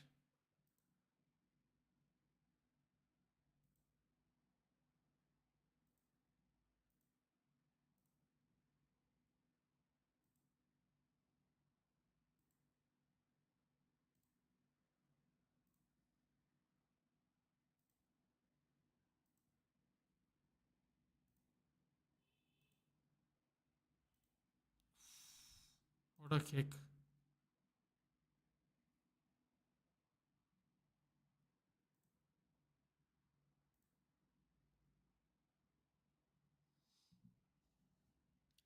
Not enough.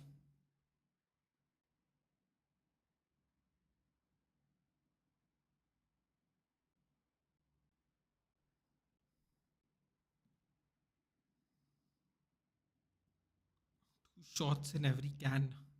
What a promo.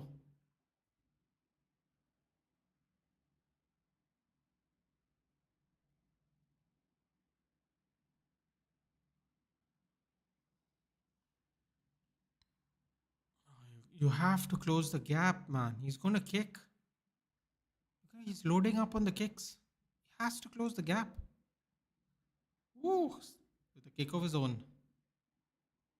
Nah, he's too far away. Oh! Oh, oh, some showmanship's happening now.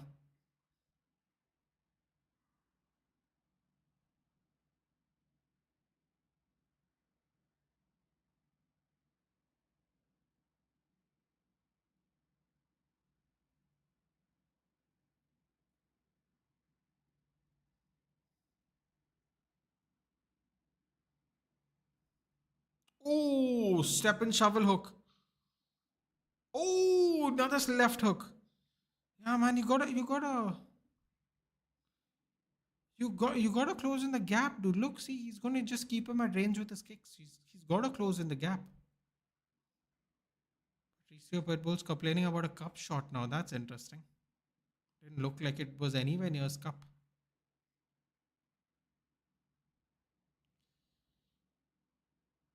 Look how much shorter he is.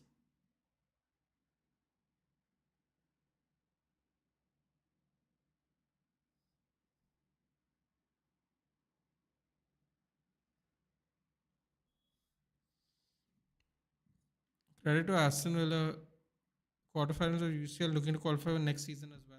Yeah. Some of us are struggling to beat Bournemouth.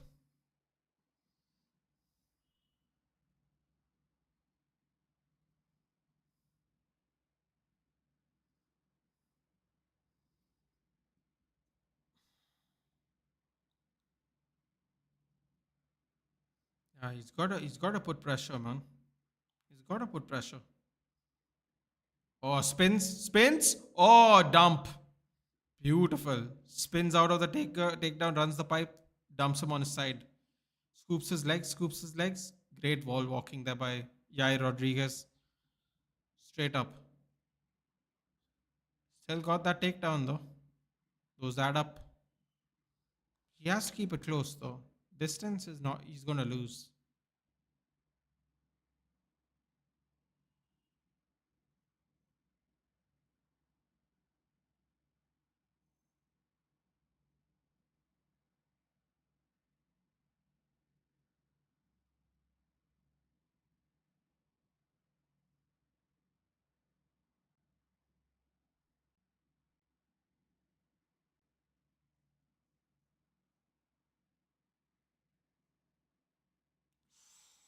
Firefight. God, Yair Rodriguez looks so much faster than him. Ooh, almost ducked into a head kick. Ooh. Oh, these kicks are nasty, dude. Bro, he doesn't even have to lift his leg too high. That's such a discrepancy in height.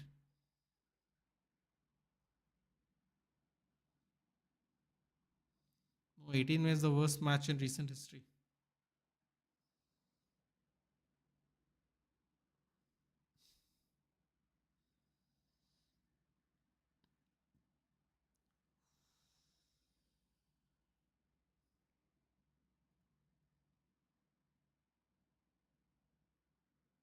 Man, he's gotta cover the just gotta cover the distance, man.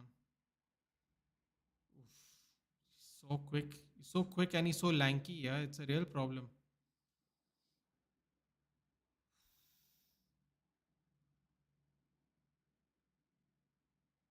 Yeah, you gotta close the gap, Patricio. Come on.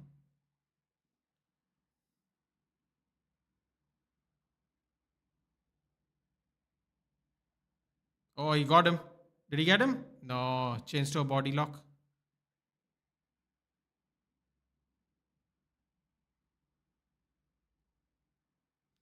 United versus Chelsea.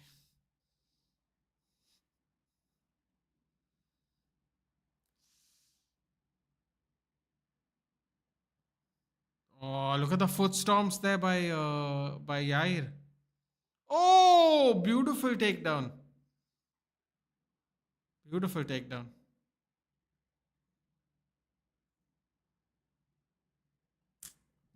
Not the best start for Pitbull, man.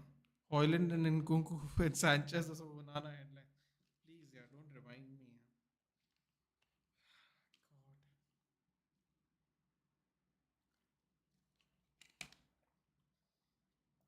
Just don't remind me, please.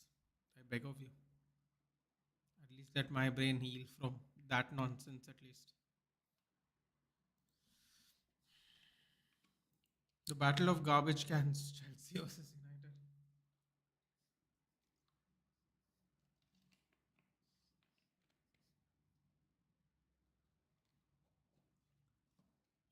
One garbage can is still in fourth place, unfortunately.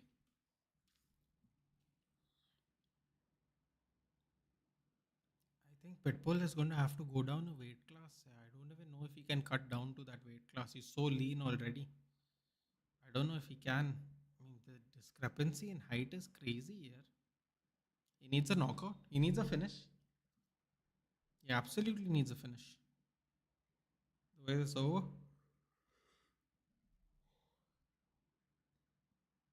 And he's got to close the gap, man. I mean, he's too far away.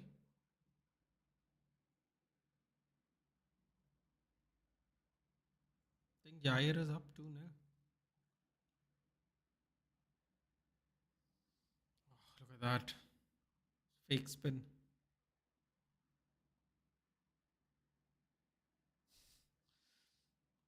Jair Rodriguez is the most beautiful kicks I've ever seen.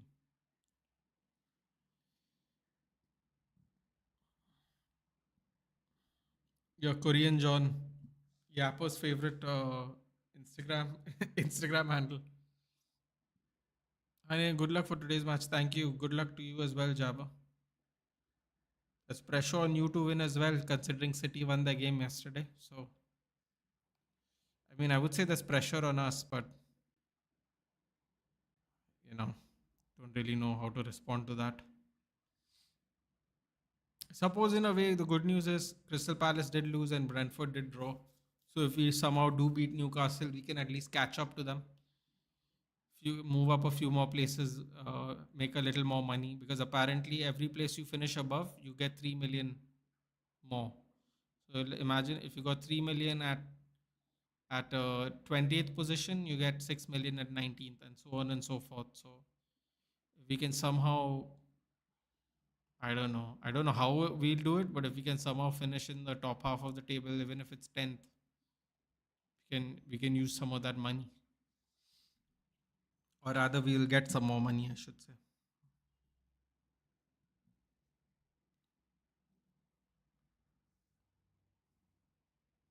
I just don't want to see Onana. Well, let's see what happens.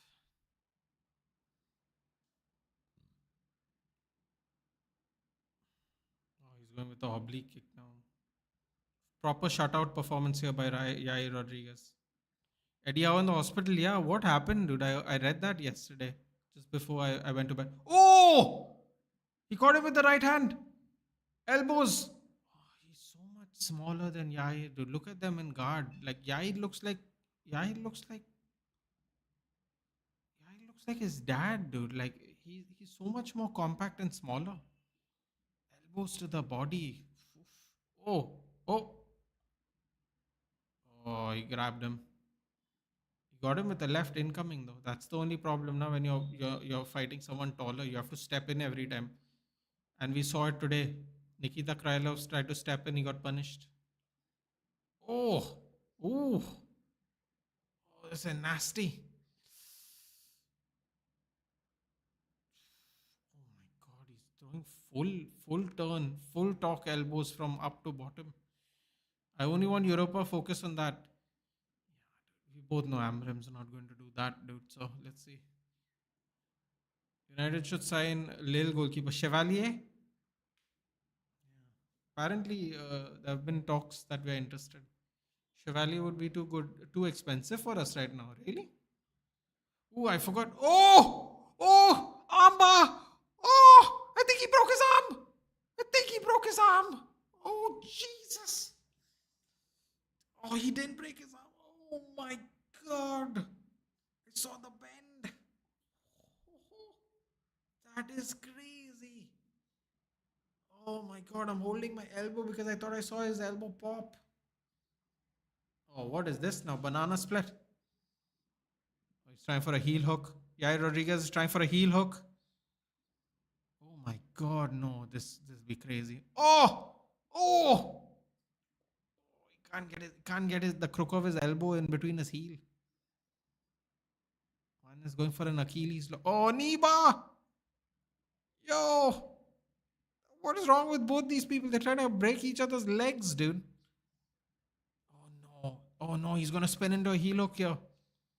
Don't go belly down. If he goes belly down, he's gonna be in real trouble. Oh, he spins out.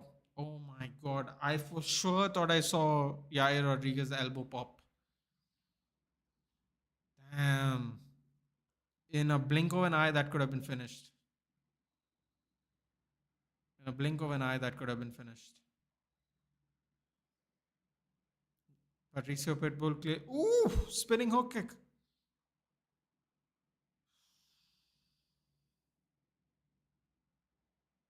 He clearly is off this level. He had a lot of shots from Yair Rodriguez, clean shots. He's clearly in this level, but gotta have to do something else. Oh my god, I really thought he popped his elbow.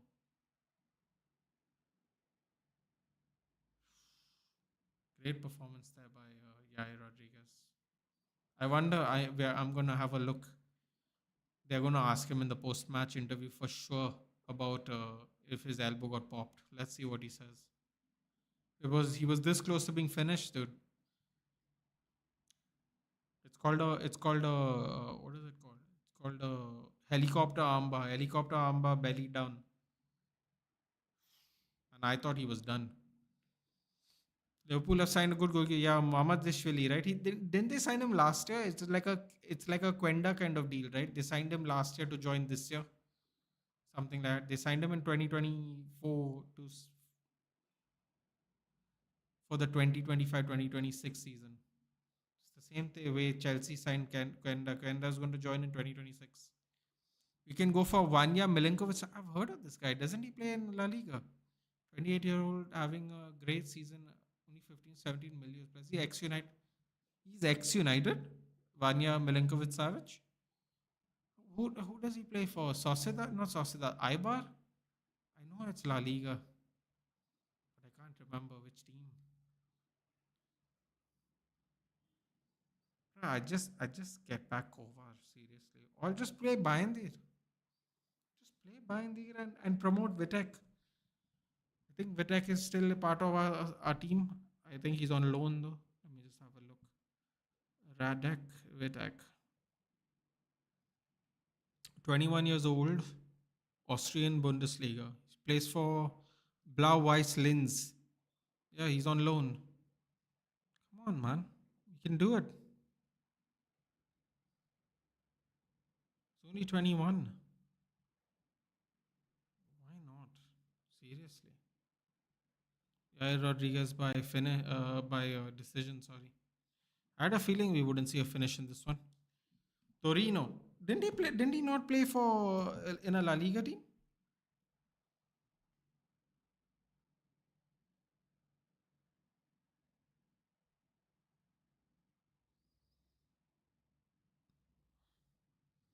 Akash Red Army. I don't watch UFC, just here to support you on your channel. Akash, I appreciate it. Nonetheless, we can sit here and chill. But if you do have 10 sports, then put it on and I can guide you along as we watch as well. I'm very happy to explain what happens in the fights. I'm not an expert, but yeah. Was that third round? Yeah, the rounds went quick, dude. They were it was a very, very competitive high level match. Sergey Milinkovic Savage is older, brother. Wait, Milinkovic Savage is not even 28 years old. And he's how many years has he already played now for in Saudi? Has it been 3 years already? Bro, these people seriously they go too early to the Saudi league, man. This is either second or third year in Saudi Arabia. I'm shocked. That was someone you actually linked to, Sergey Milinkovic Savage.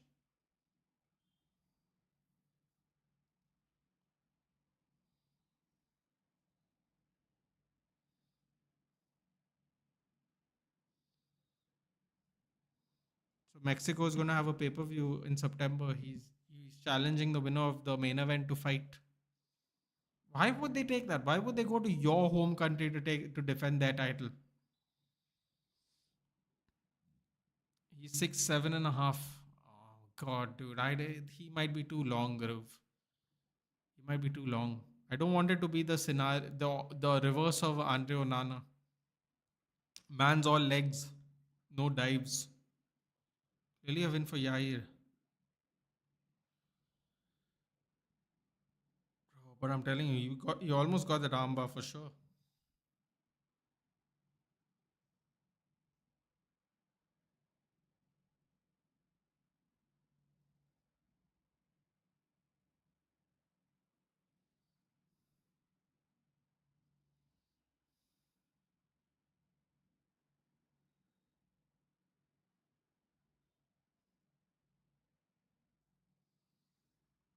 Okay.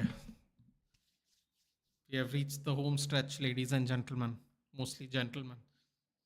Paddy Pemblett, Michael Chandler. Next. This is going to be a good one. I can't wait. This is going to be a good one. Phil Bindier might leave in the summer. Then you know what? Then we deserve to be screwed, dude. Former Miami Hurricanes basketball players, the Cavender twins. That's interesting. Mark Ingram, the second 2009 Heisman Trophy winner. Deion Dawkins, Buffalo Bills offensive tackle. Oh no, brah. Nah. Oh look, look, it's RFK Jr. Akash Patel, no, Cash Patel, sorry, Cash Patel. FBI director, bro, what's going on? The FBI director, this is crazy. Oh, Tulsi Gabbard, fellow Indian baby, let's go. Marco Rubio, my God, this is mad. The whole government's here. The whole government's at this event. Oh God, this a senator, Florida senator is here. The FBI director is here. The head of Doge is here. The president's here. Elon Musk is here. Oh my God, the Secret Service, the amount of Secret Service in this arena would be incredible. Can you imagine? There's a Secret Service member in every floor, in every aisle. Who knows where the Secret Service members are? Performance award in 5 or 6 UFC fights. Yeah, but what they don't tell you is Michael Chandler is 2-4 in 6 UFC fights. He's won two and lost four. That's the thing they don't tell you because he's got five bonuses in 6 fights. Ooh, Paddy the Baddy. Should I be cheering him on? He is from Liverpool. I don't know how to feel about that. He's much younger. He is part of the stupid haircut brigade, though. I don't like promoting those people. Don't like promoting the stupid haircut brigade. So is Onana starting today? Aditya, if I were to guess, yes, man. I mean, we're gonna find out. Some bullshit was told to us that quote unquote Mobland, Paramount Plus. Ooh, I have to check if this is on Hotstar. Tom Hardy, Mobland. I'll have a look. I'll have a look. Tom Hardy is excellent. What was I saying? Yeah, man. I'm hearing people say stuff, but I don't really. I mean, they said he will assess. He's ready to bring in Bayandir and standby. I mean, there's just various versions I've read, and if I'm being very honest with you, I don't trust it at all. Fight night bundle: 30 wings, large fries, 3 dips, veggie sticks. Tell you what, dude, the Americans really know how to serve you food. Fight night bundle. Wingstop. It is in Miami, right? Wingstop is famous in Miami. He's statistically the best Serie A goalkeeper. Yeah, but we know who the real best Serie A goalkeeper is, don't we, Dhruv? Come on now. You know what? That's why I know that's why you said statistically. You know who the best goalkeeper is. There is only one.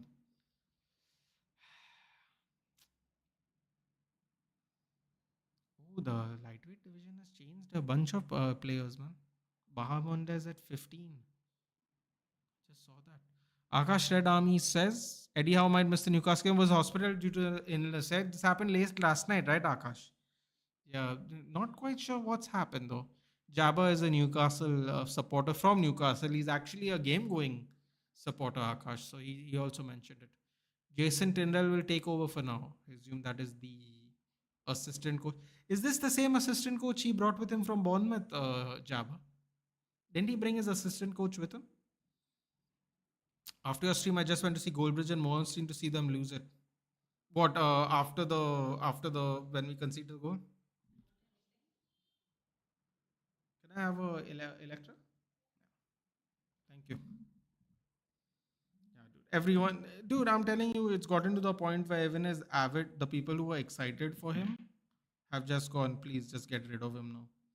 You can't. It's 2 years of mistakes, bro. You can't cover it up. You go, oh yeah, first season, then second season, now third season. You can't keep covering it up, can you? That is the problem.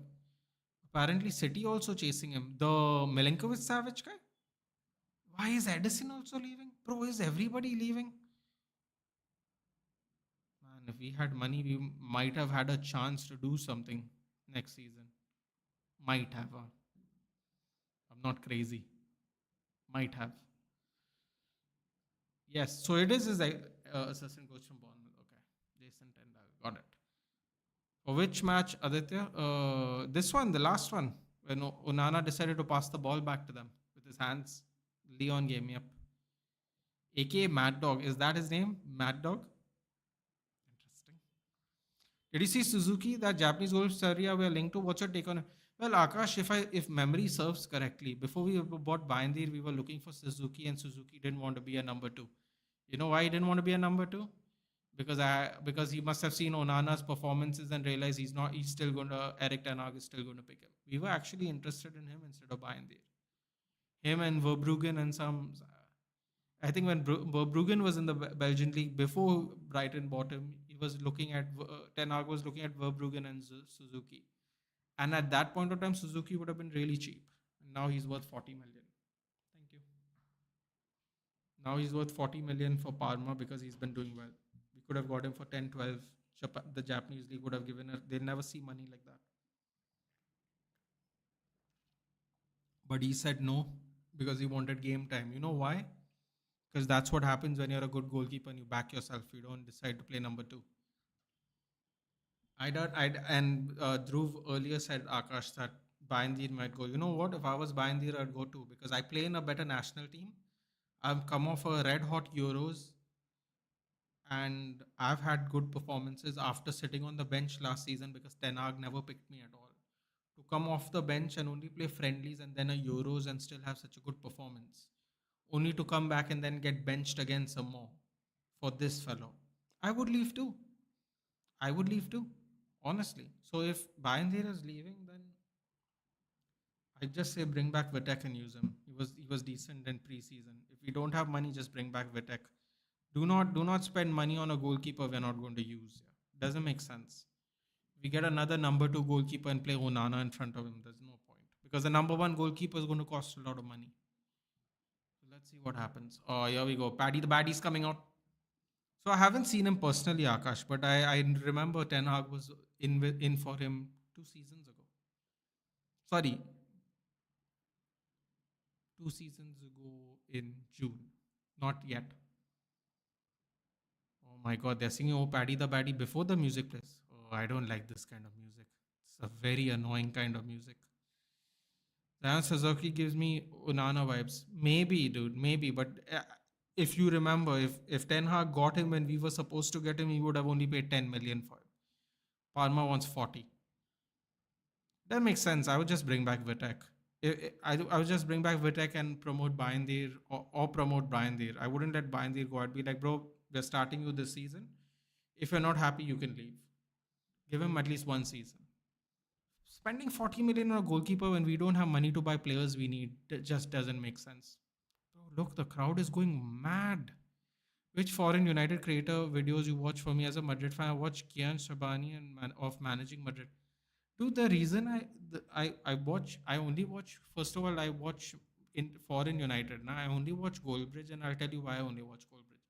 I watch Goldbridge because I once saw him a long, long time ago.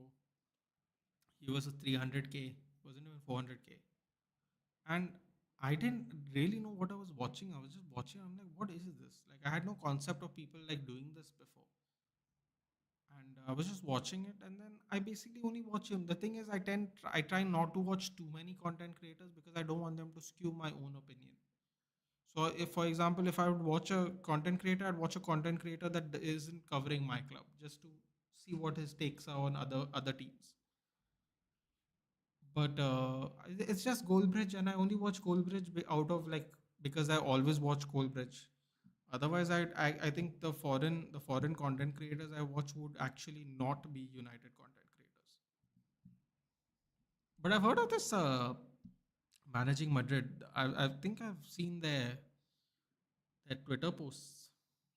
Kian Shabani is a Canadian journalist. Kian Shabani. Hmm. I want Paddy to win for the laughs. Listen, dude. By all accounts, Paddy the Baddy is 6-0, 6-0 in 6 UFC fights, and Michael Chandler in 6 UFC fights are 2 wins, 4 losses. He's also about 8 years younger than him. 8 years younger than Chandler. Look at him dancing, dude. I hate this dance thing he does, dude. It's really weird. Bro, look at the pop. Look at the pop. Pro wrestling pop, dude. That's what it is. I can't stand this music, though. I have to be honest. This music is absolutely terrible. Look at him. Look at him. Him and Gene Silver. They've really entertained us through the walkout today. Um,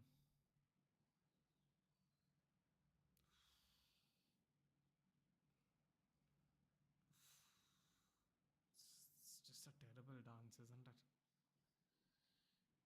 I love some from.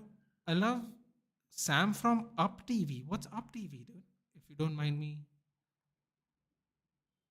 if you don't mind me asking, what is UPTV? If you don't mind me asking, United People's TV. Oh, sorry, I read that. United People's his views are pretty good and unbiased. I've seen some of his stuff. I think he is quite fair. I agree. Goal of the season contender Tonali is up there. Brentford. Okay. United People's TV. Actually, think Madrid will come back at the Bernabeu. I think they'll come back too. I just don't know if I think they'll win. In fact, but I don't know if they'll get enough goals. Arsenal are prime bottlers. Coming from a Chelsea fan. Oh, you're a Chelsea fan, Death Killer. Why don't you come join us for the watchalongs when we do Chelsea games and other games then? I watch him because it's an English channel and Kian actually goes for the matches, be it in the Bernabeu. He was at the Emirates and he does press conferences also.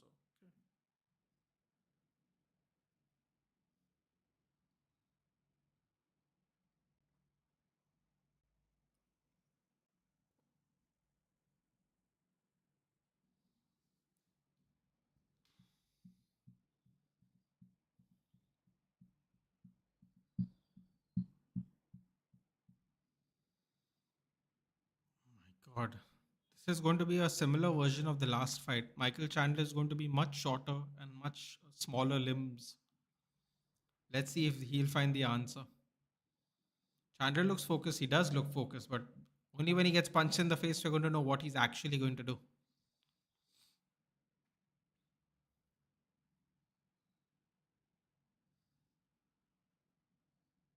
He's built like a proper tank, though. Seriously.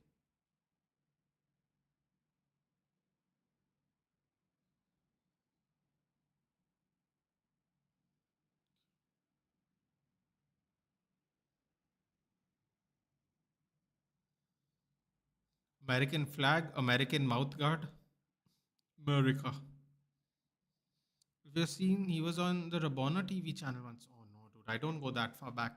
Like I said, when I first saw United stand, I had no concept of any of this, like at all. Not of YouTube, of people doing this, like watching a long stuff. So yeah, and that is why I don't watch too many people either. But I have seen United People's TV. I have seen some of the videos that I have seen. What happened to Forest against Everton? I don't know, man. They had one. They have had one of these moments again. They beat a team 5-0. They come back. They lose 90 plus 4 minutes. I mean, to be fair, it's gutting when that happens. But they should have definitely scored. Wood also was playing. Excuse me. God, Pimlet has custom shorts. I don't know. This orange color is terrible, dude. Terrible. Rabona TV guy suggested with Vinny struggling currently, they should use him from the bench and should start with Mbappe on the left and Bobby Charlton. Bro, Aditya, you did Wood play? He did play yesterday. That's why that was even more shocking. Dude, remember what I told you. Kylian Mbappe is not a striker. Kylian Mbappe has inherently played on the left wing and was moved when they bought Neymar and then was moved further when they bought other people. Someone asked me, would you take Haaland or Mbappe? I told them, if we're talking about playing up front, I take Mbappe all day. I take Haaland all day. If we are playing up front, I would take Haaland all day because Haaland's really clinical. Bro, that second chance he took where he pushed the ball to his right foot, turned his whole body. The goalkeeper knew exactly where he was going. And then he still shoots straight at the keeper. He should have gone high near post or wrap it around the keeper. He hits it straight to the keeper on his right foot. He went one on one and he didn't hits the ball on target. He's a panicky guy, dude. Even in some parts of the game, like his footwork is looking so frantic. So frantic during. I'm like, bro, what are you doing? Slow down, bro. Slow down. And people are like, you're crazy. You'd pick Haaland over. I'm like, up front, I would pick Haaland over Mbappe. Are you mad? What kind of question is that? I'd pick Haaland over Mbappe every day of the week if we're talking about playing striker. Mbappe is a supreme talent. I'm like, what's that got to do with anything? It has nothing to do with anything. Haaland's a tap-in merchant. It has nothing to do with talent. It has something to do with position. Mbappe was boiling at 70. I'm like, yeah, he was boiling in the bloody French league, man. Calm down. Boiling in the French league, bro. Come on. I hate the Goldbridge agenda of the season being the best in the past 20 years. This season has been awfully boring.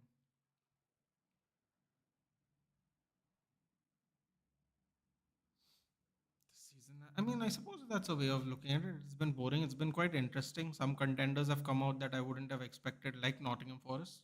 Bless you. Thank you very much, Jabba. This season, I unsubscribed to United Star only clickbait news and biased opinions.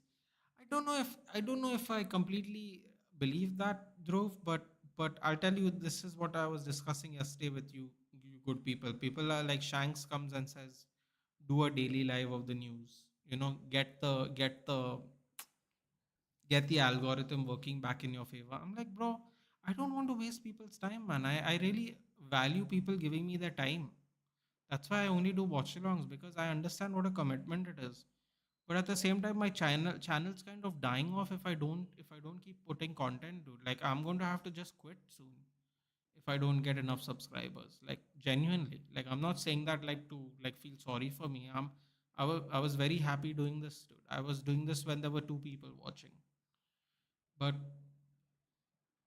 it's like if I read the news every day, like for the last week, I've been getting notifications about we are interested in Cunha. 4 days, 5 days from United States. I'm like, bro, I don't want to watch this anymore. I turned off the notifications. I'm like, dude, you can't every day tell me we are interested in Cunha. I don't want to know. I don't want to know we are interested in Cunha. It's April. We buy nobody in April, dude. January, March, like February, March, we are interested in Quenda, we are interested in Cunha, we are interested in Delap. Bro, it's March. We can't buy anybody in March, bro. I don't want to know. So I just turned off the notification. I was fed up. I was like, bro, what is this? This is really annoying. Like really annoying. And like we are a news channel. We're just doing our news. I get it, right? They're right. They're not lying. This is actual news that they are bringing onto their channel and saying it. But at the same time, it's like, how many Chandler with the takedown? Oh, fence grab. Bloody cheater, Pimblet. You bloody cheater. Fence grab. He said he wouldn't take him down. Just slammed him down, bro. My God, Chandler with a takedown. Somebody pinch me. Somebody pinch me right now. Incredible. Oh, he's gonna try and pull him away from the cage. He cheated though, man. Pemblet grabbed the cage when he got slammed down. But yeah, the biased opinion is fine, dude. Like people will say, I have a biased opinion, Dhruv, about DDG, and I mean, I mean, I had this opinion 3 months into buying Onana.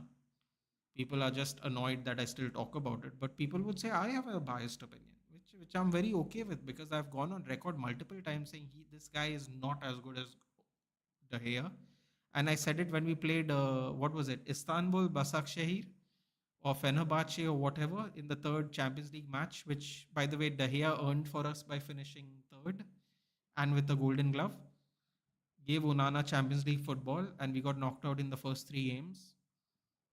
And I said in the third game that this man is not as good as De Gea. 3 years later, people are saying we got to get rid of him. 3 years too late, personally, in my opinion. We just gave an informed goalkeeper away because people just wanted, people were sold a lie by Ten Hag about a style of play. Simple as that. Please share us about your football journey. We'd all love to know how it started. Reason behind love for United. Okay, Akash, I'll give it to you really quickly. I used to watch a lot of cricket. I watch a lot of various sports. But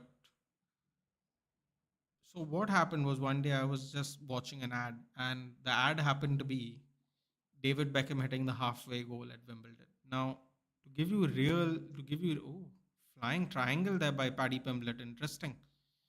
To just give you a little context as to why that matters is I had no idea about football in the sense of I knew how it's played, but I had no idea in terms of like this team, that team. Like I went completely blind, and I saw the halfway goal, and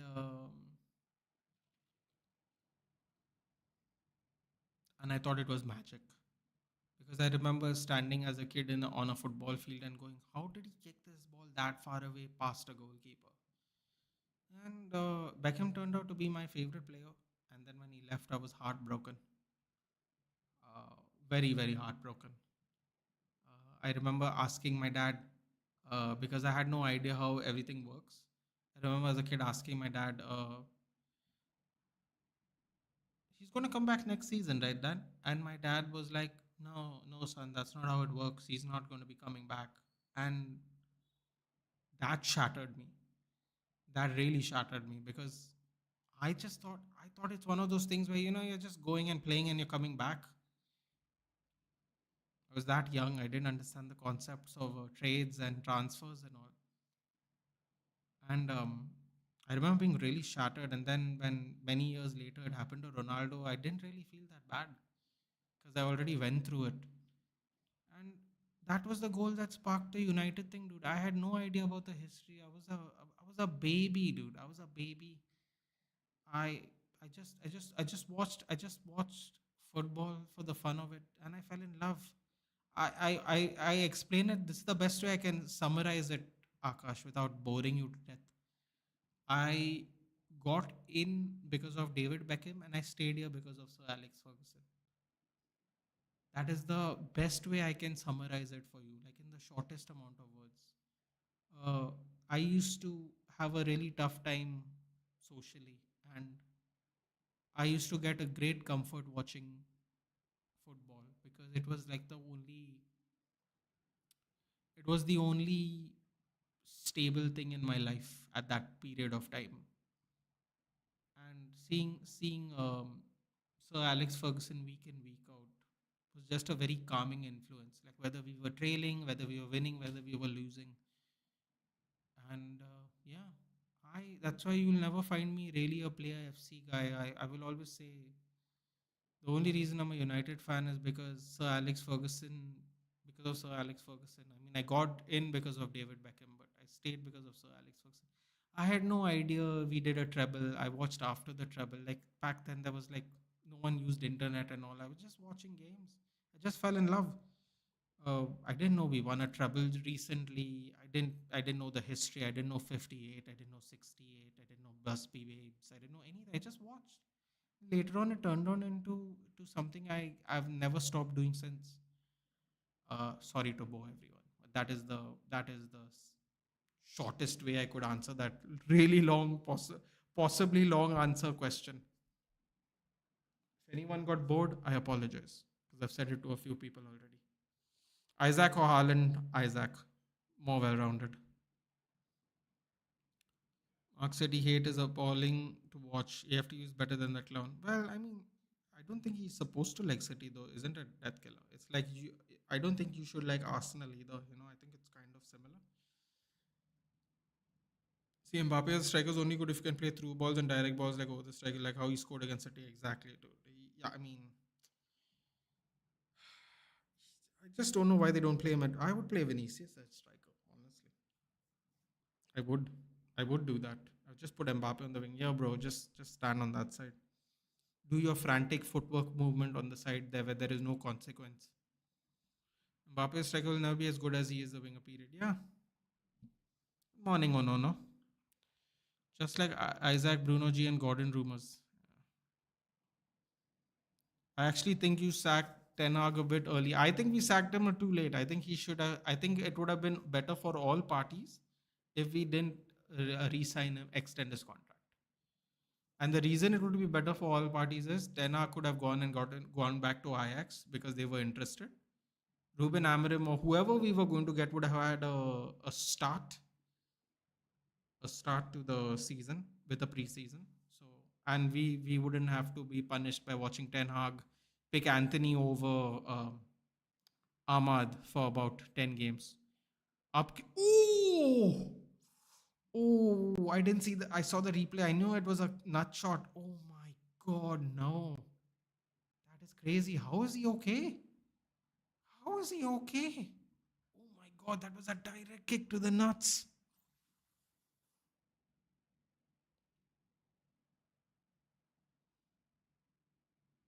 Yeah, I mean, come on, man. That was definitely not deliberate. He was trying to upkick him. Bro, Michael Chandler's trying to wrestle. What's happening today, man? He's actually trying to wrestle. I think he realizes if he loses to Paddy, it's over. Paddy's 12th in the world. No, I mean, he's extra Oh, yo, again, this crap has come back. Yo, this thing has been so annoying today.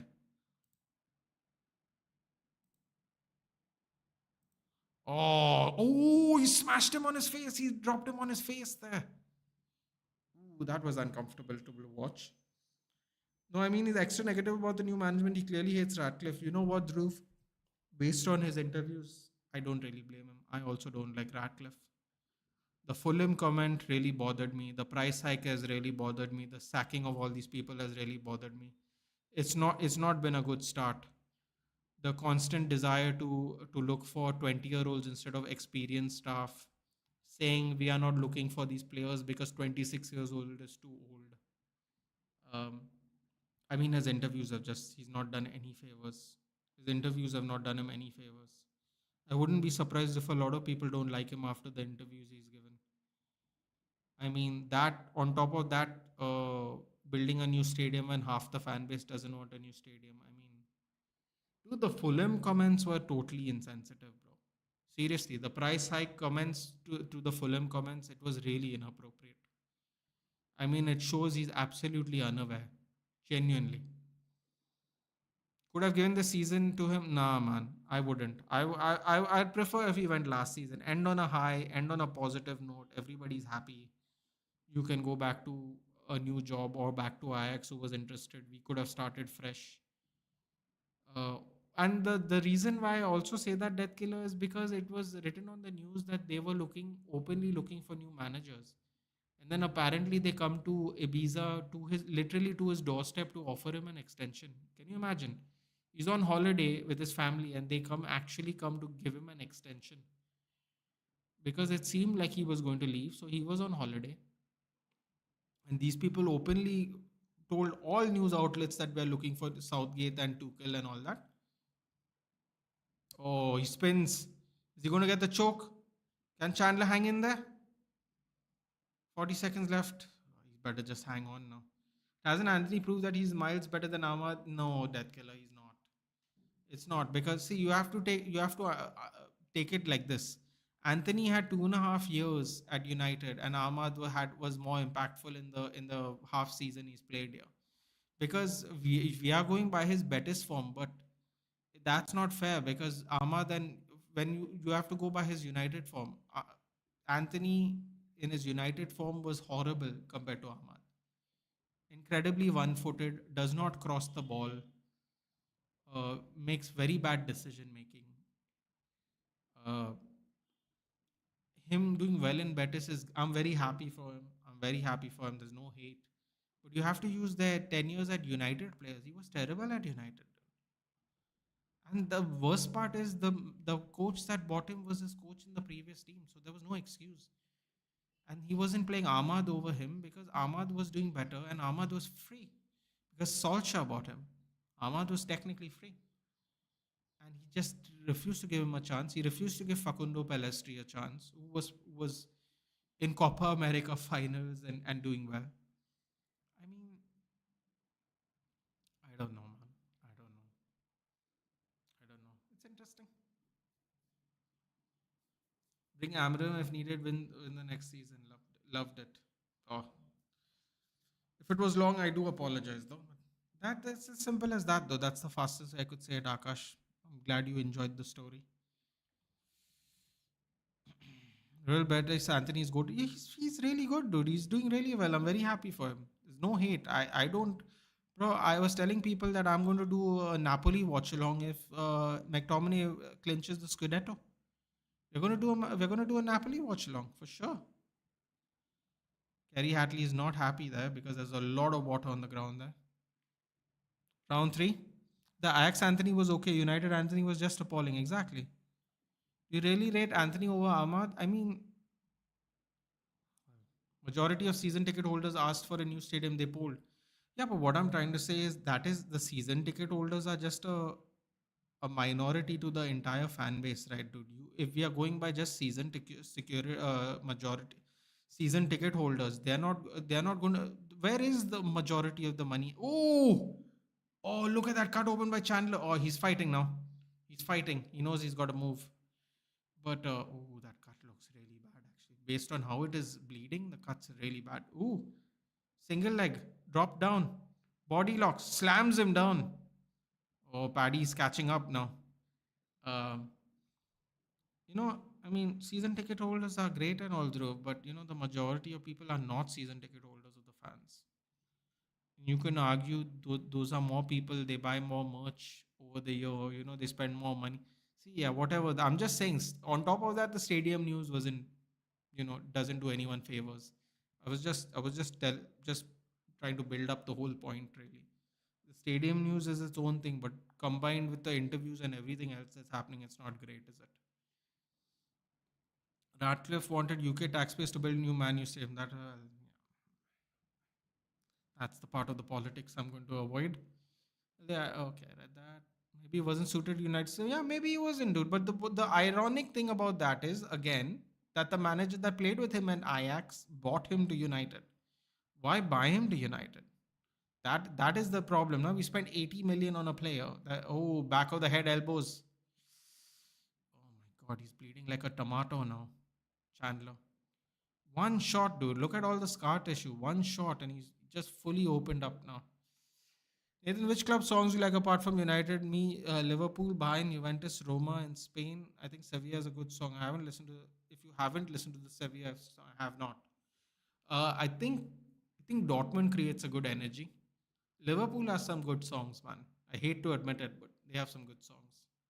Roma has some good songs. I mean, I don't know what they're saying, but they sound nice. Premier League is much more faster and physical. Anthony was not able to use his only stat pace is his use, and of course he was one-footed, made it easy for defender.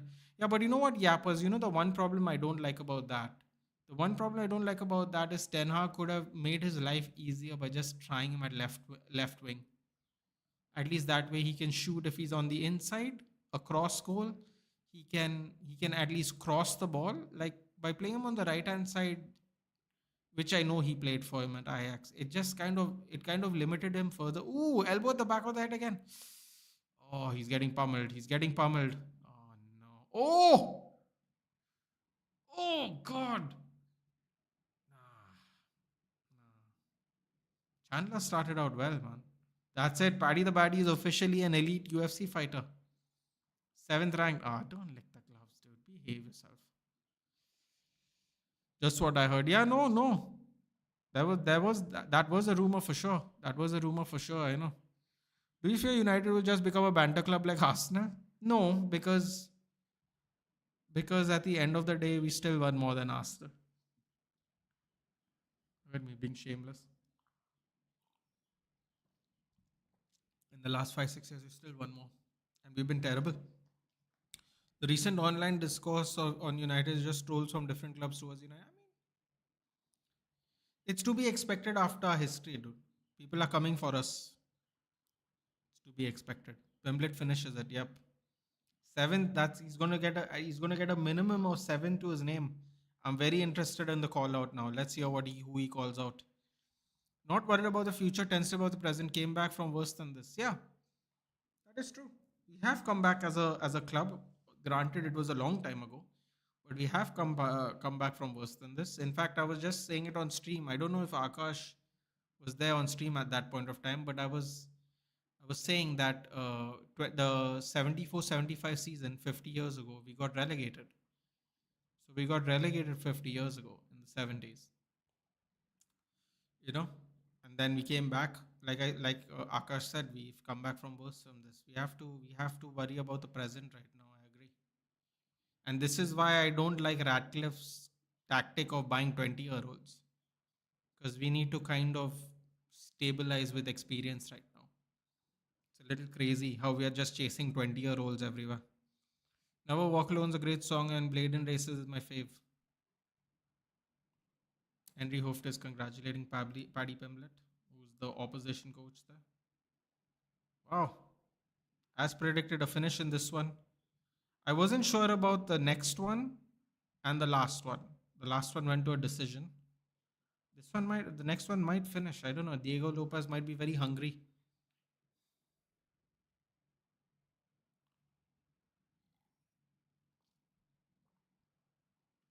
7 to his name.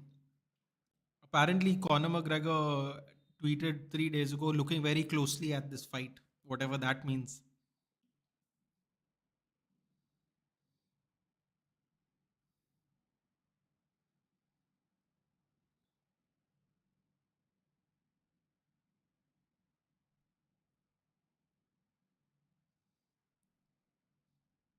I think Chandler has to retire. I would even say Sevilla FC as the best song. Wow, really? Have to hear this.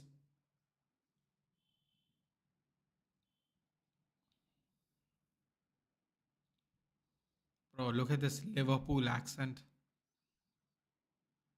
Weird.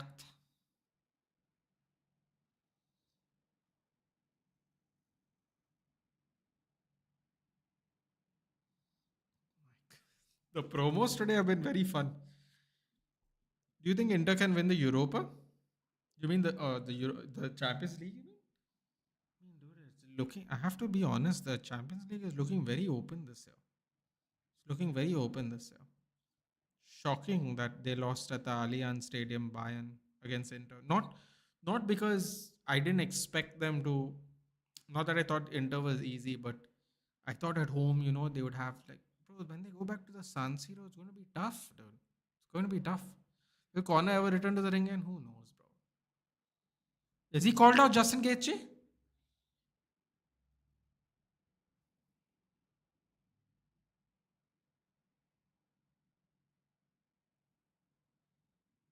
Oh, you're not calling out Charles. Get lost.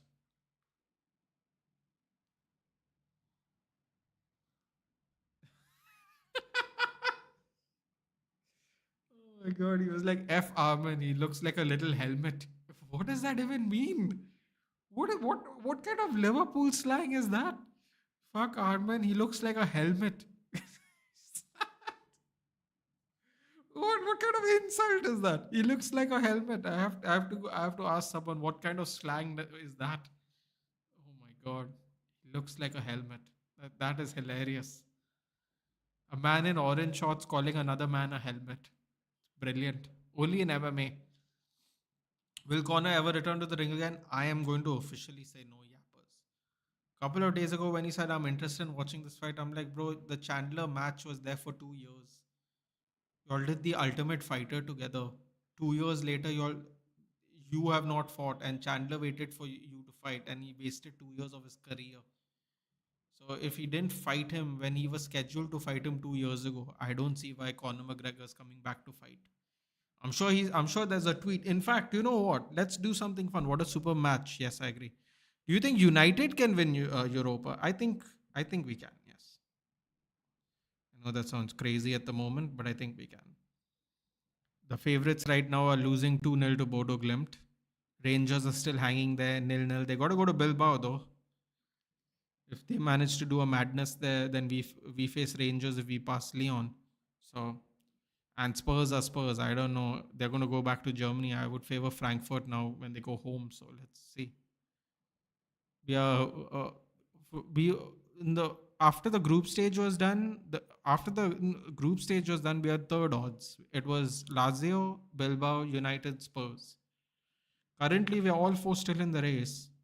Odds wise, apparently, we are. Oh, Shaquille O'Neal's there. My God, look how big Shaquille is, dude. Huge. Cooper DeJean, Philadelphia Eagles cornerback at punt returner, Super Bowl 59 champion. Oh, look at Colby. Look at Colby with this chick. Bro, look at Colby, dude. Look at his face. Look at his face. Who's this guy? Ted Cruz, Texas Senator. Bro, half of the government's here today, dude. Half of the government's here today. I'm telling you, at least 50 Secret Service members are there for sure. At least RFK Jr. Crazy. Oh, they're promoting WrestleMania. Oh, this is the great thing about the merger, isn't it? They keep promoting WrestleMania every week. Bro, look at Vegas. They're preparing for WrestleMania, man. This is where you go for main events. Vegas is going to look crazy for WrestleMania. Now we've got one fight left. 3 finishes out of 4. One more fight left to go. Volkanovski by KO TKO plus 280. My God, really? Volkanovski 85 plus significant strike minus 170. My God. I hope you haven't betted on this death killer.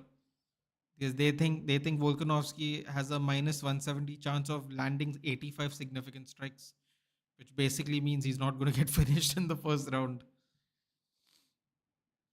Bro, just 115. Start calling Charles, man. I know, bro. This is the new thing now. Everyone just calls out Charles Oliveira. It's getting boring. Man beat the seventh guy in the world and thinks he can call out number one and calls the number two guy a helmet. That was the helmet thing's really hilarious, actually, man. It really caught me off guard.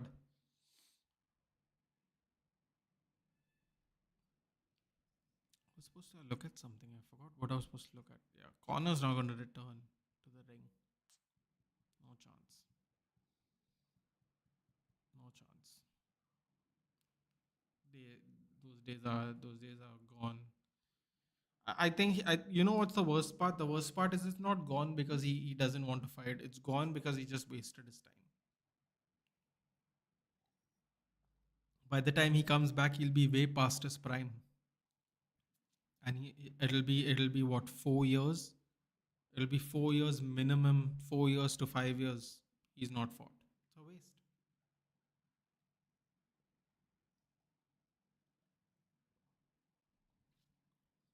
Oh, I know why I picked up my phone. We were supposed to see if Conor McGregor tweeted. Prepare yourself, people. Prepare yourself. Here we go. Notorious M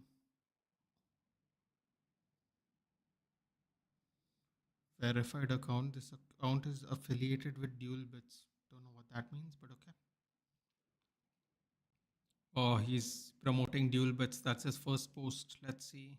See you at the Grammys. Conor McGregor proud and excited over new girl group Grammys in sight. Oh, please.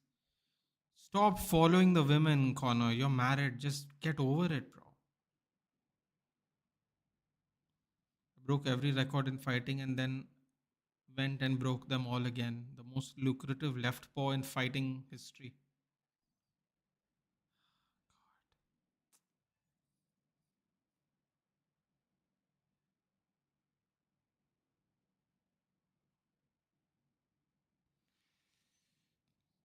I mean, 2 days ago, he posts a video of himself saying, "I'm interested in the Chandler Pimblet fight this weekend." I mean, he looks in. I can't believe I'm saying this, but he actually still looks in good shape. He's not fought in 5 years. I don't know what's the point of it, but he is looking in good shape, man. No tweets though. No tweets after the match. Have to be honest. Shocking. Have to be genuinely honest. In fact, have to put out a Paddy appreciation tweet.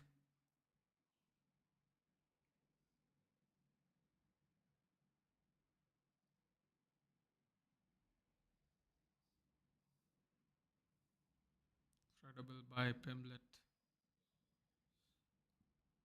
Welcome to the UFC 155 lightweight elites.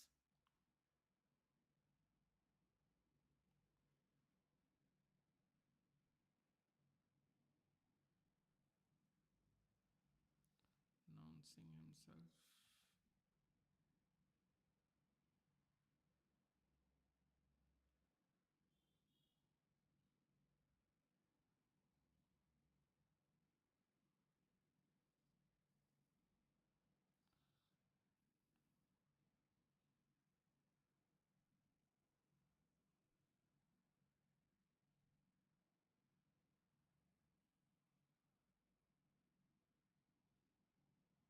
UFC 314 is trending. I suppose I shouldn't be surprised about that.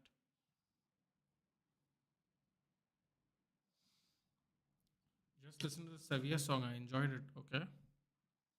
Honestly, the European crowd was also mad. The Randy theme song gave me goose, bro. The AJ Styles phenomenal chant in France was insane last year. Crazy. Did you see the rumor which was circulating that Cristiano Ronaldo might buy Valencia? Why would he do that though? Valencia have fallen off drastically in the last 15 years. Yeah, they've, even I wouldn't have expected how badly they've fallen off. Even by I heard in recent cars there was a match for Conor, but it got cancelled.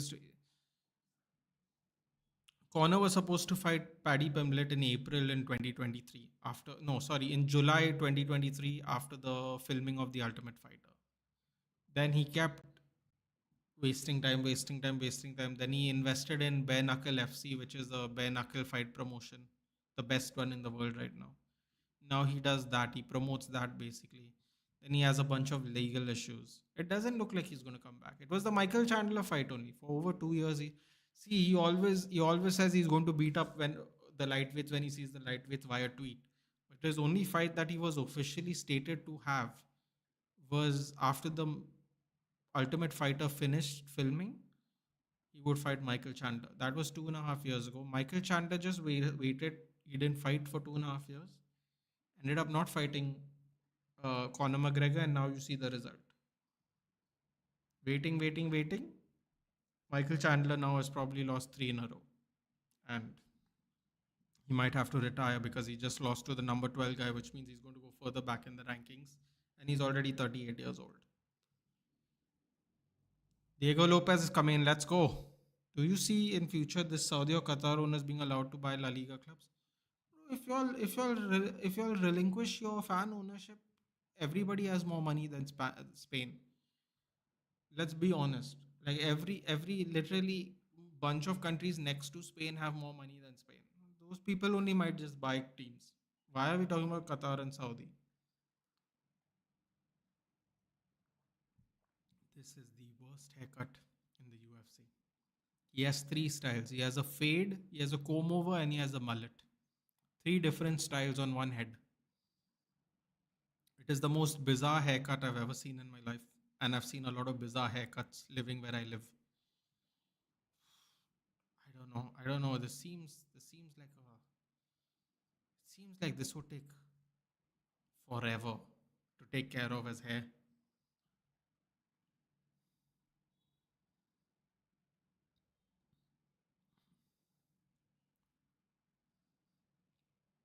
So it's not about being allowed. If the club structure changes, if they lose money and they can't make money because a lot of them rely on TV rights and a lot of the money goes to Real Madrid and Barcelona.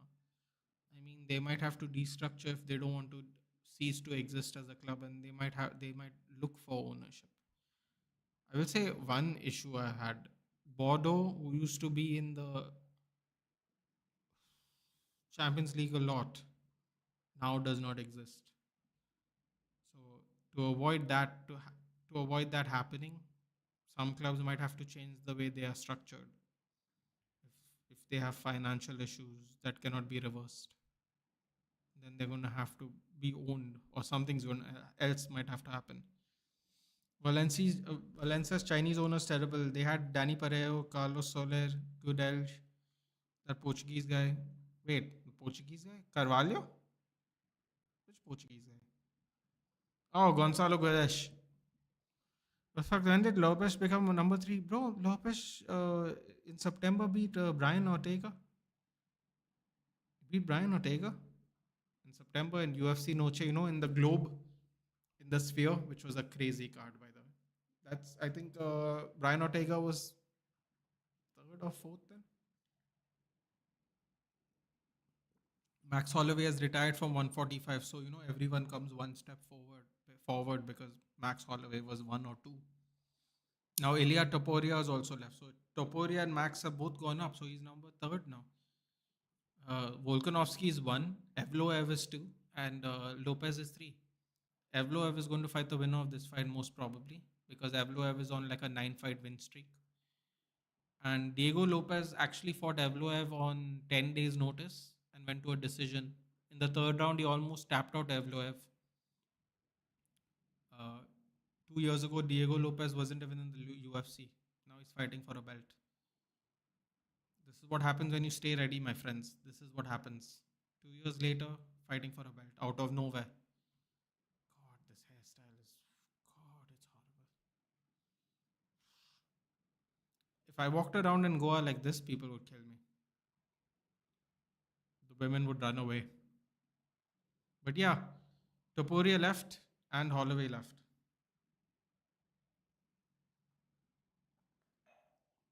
So everyone moved forward. I believe in September, but before Holloway and Topuria left, he beat Ortega, who was fourth. So I think he took his spot, and then they left, and then his number obviously moved forward as well. Evloev is next, man. Evloev is the problem. Undefeated fighter, boring as balls. Pardon my French. Boring as balls, Mofsar Evloev. But I think he's next. That's why I found it very interesting that Yair Rodriguez is saying, I am next. I'm like, how are you next, dude? You're fifth. Oh, the Land Down Under song, I forgot. Bro, look at the crowd singing it.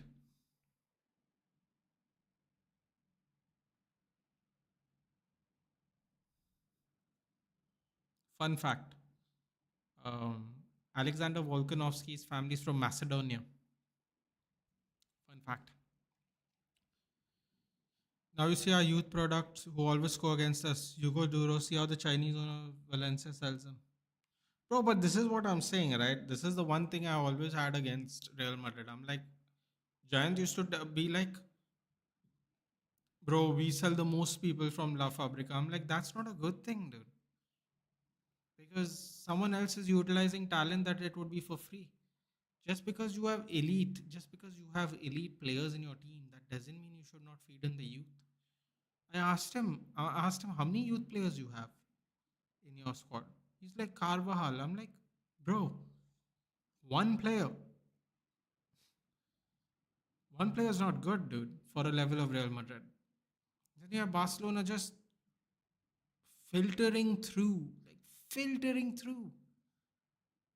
youth players for free, dude, for free, filtering players into their team and winning La Liga titles. And people are like, and Giants was like, yeah, but they don't win Champions League. I'm like, bro, but that's not really the point. The point is they have belief in their systems. They have belief in the youth. You all just sell the youth. And then you all have this issue where you all don't have a right winger for years. Now you all don't have a backup right back for years. It's like this is how the situation begins. Like, bro, say what you want about United, but whenever we never had a player, we bought our youth players in. Rashford was fourth choice striker. Everyone was injured, and that's how he made his debut, and he scored on debut. And after he scored on debut, he never ever went back. I'm not saying Marcus Rashford is the greatest player since sliced bread, but if Marcus Rashford wasn't ready at his age, fourth choice, fourth choice striker, bro. Three strikers are in the reserves were ahead of him. They all got injured and they couldn't play, and he got a call up. Like you gotta back the youth at some point of time, dude. There's only so much money you can spend again and again and again and again.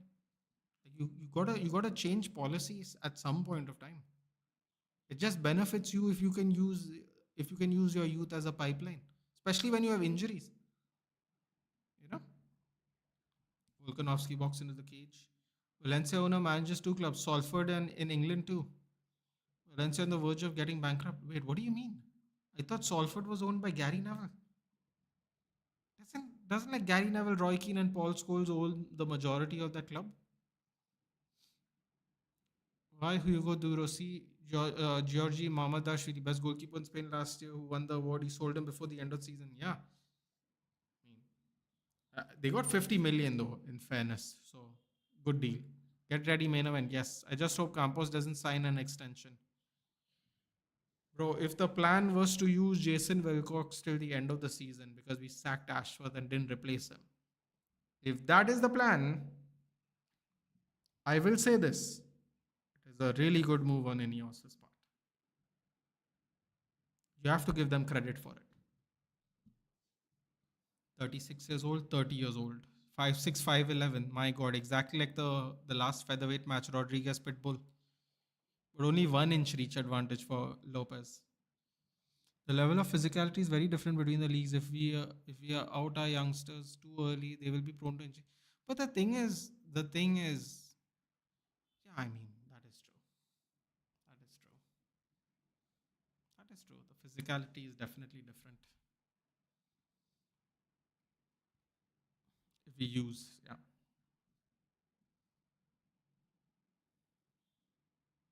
Yeah, but the one thing I would say, Dhruv, is I don't like the fact that they just put them on the bench. Like, don't put them on the bench then, because you give them the hope that they might start if the team plays bad. Because that's why the bench is there, right? The bench is there to negotiate if we play badly. And now we have five subs. If you got five subs and you got 7 people to 8 people on the bench, and then you don't even use all five of your subs, it's not it's not giving a good sign to the youth even. If you have five subs, at least sub on the senior players if you don't want to sub on the youth players. Sometimes you don't even use the subs. Nottingham Forest, we use three subs. Like, don't call them only, na. Just take less people, like how we did for what was it, the last Europa League game, not the Leon one, the one before that, where we went only with less people to the match. We didn't have a full squad only. We went with less people. Do that. Or was it Fulham? Fulham in the FA Cup. I don't remember. Could have been Fulham in the FA Cup. Do that. Don't take them there. Give them the hopes that they might get a chance, and then you don't even use all your substitutes. All right, here we go. Lights have dropped.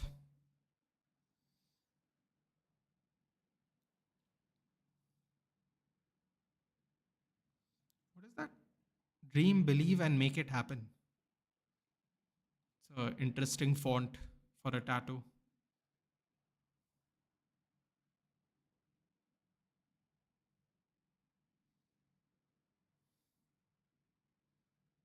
A glorious hairstyle. Recently, we're making good profit selling youngsters because every player we sell for 5 million or 30 million, we have a buyback clause of well 50%. Yeah, but I don't know, man. Chelsea also tried that crap. They ended up getting in trouble with PL. See, I'm not saying everybody has to make it, dude. But if you just do the comparison between the La Masia people that get their promotion and the La Fabrica people, you can't tell me Barcelona is not an elite team. They don't have players that can replace them. They back the youth to play, dude, with those elite players. They back them. That is the truth. See, bro, I'm not trying to go Barcelona is better than Real Madrid. Like people always do that. I'm just looking at it from a point of view of how a club is run. The reason we have youth academies is to create an alternate streamline so we don't have to spend 100 million, you know, for a player. And Barcelona, even though Barcelona have financial issues, terrible, terrible salary choices on many, many players, they also do this. They also supplement it by getting these many youth players playing. And if I hope we can do that too. Because the way we are spending money, it's not getting anywhere. I'd rather just back the youth. So let's hope. Let's hope it works. Let's give it time. See youngsters coming after preseason. There's too much in line right now. Yeah, I agree. One game shatter confidence. I'm looking forward to that end of May tournament we are going to America for, because Radcliffe wants his 8 million. Looking forward to see who Amarim takes on that tour. It's I think last week May. It's in America. It's PL series or something it's called. I'm looking forward to that. So Carvalho came, he was sent off because Mourinho didn't want him. He went to Leverkusen. To be fair, Mourinho admits that now is the biggest mistake. Yeah, see, that's what I'm saying, dude. Like, sometimes these things happen. Like, Mourinho sent Dallo to AC Milan, and Dallo came back, and he ended up playing quite. I don't know how many games he's played for us since, but We bought him at 19 years old. We sat him on the bench first year. Then I think we sent him to AC Milan. He did well. Then he came back, and he brought that experience back with him. It's one of those things, man. I'm not saying everyone will get the decision making right, but you have to back it. You have to back it. You might see Jack Moros. Yeah, I said that already, Dhruv. I said that during the Forest game. It came out before the Forest game that Jack Moros will get his debut before the season ends. And then in the Forest game and in the Leon game, he was there on the bench. So let's see what happens. You're not going to Malaysia PLC. Sorry, America's later, right? America's the preseason we're doing. Ooh, exchange that. No, Volkanovski, don't do it. Don't fall for that. For preseason, we go to America. Yeah, summer PL. So let's see who he takes to Malaysia, man. I'm very curious to see which players go.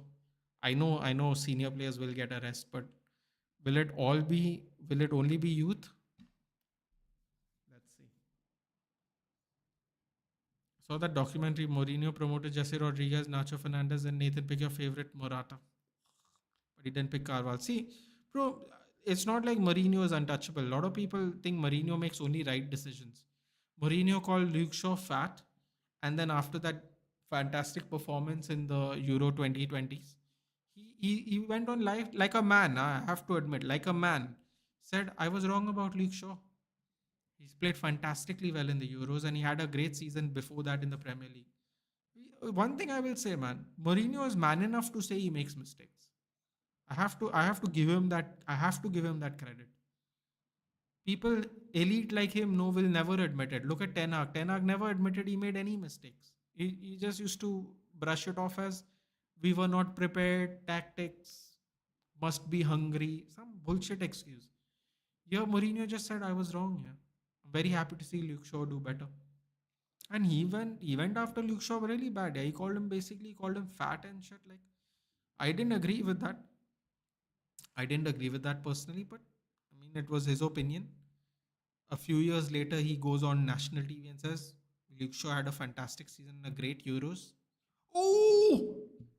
Oh, I think he rocked Diego Lopez there. Do you go gymming? I used to go, Death Killer. I used to go. Pre-pandemic, I used to love going to the gym. I have not gone since, and I put on some weight, sadly. I might go after the monsoons. Monsoon season is terrible to go, bro. Like, the weather's terrible here. Lopez looks jacked AF. Yep. Lopez is actually, like Volkanovski has been very active, man. I'm surprised. Death Killer expected the finish in the first round. Yeah, first round's about to be over. Diego Lopez is very slow for whatever reason. He's feeling very slow, at least.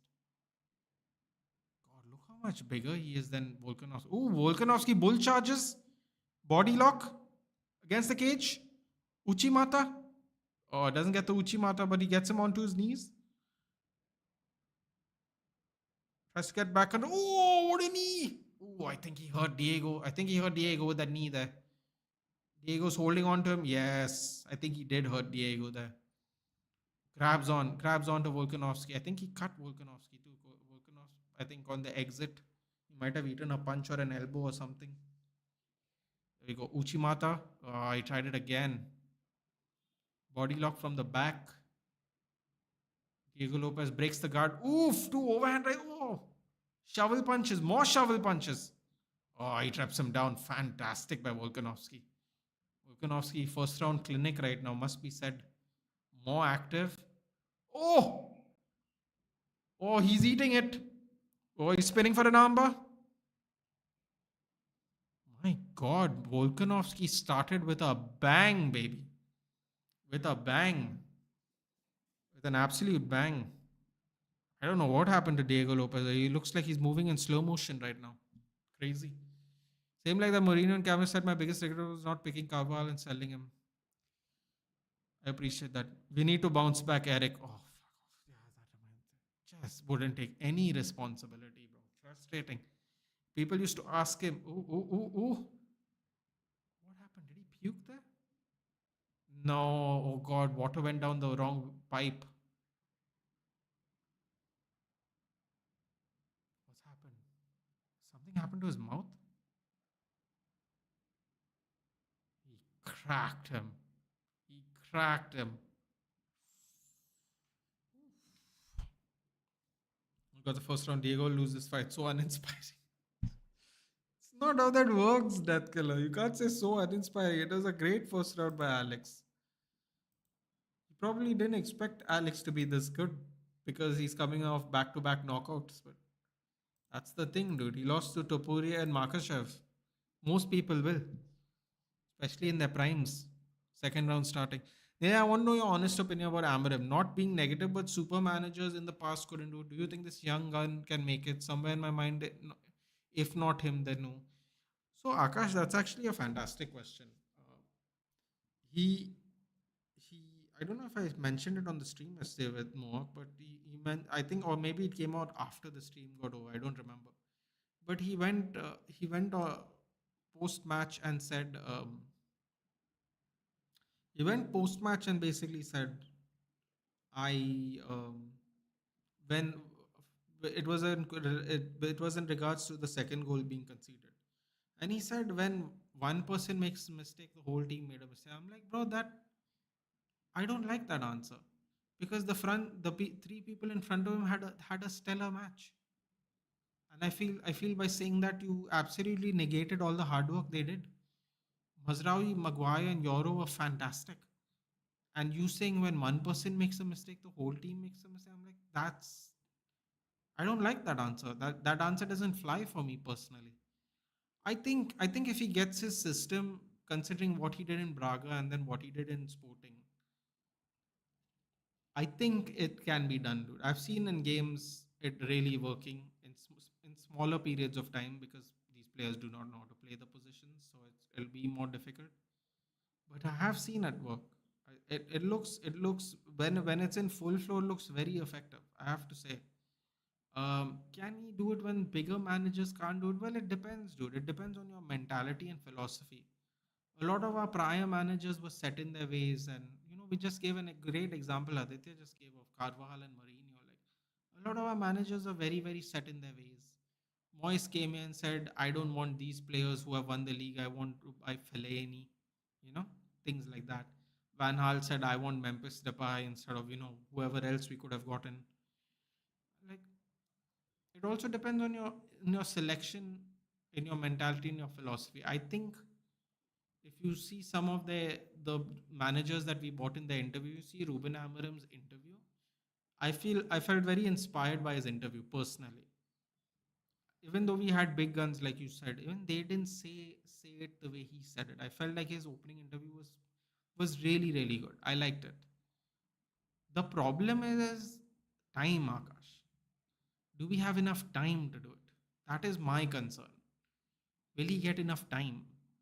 The further we fall down the pecking order in general, and I'm not talking about just European football, I'm talking about in general, lack of money, lack of opportunities, lack of people interested in coming to the club.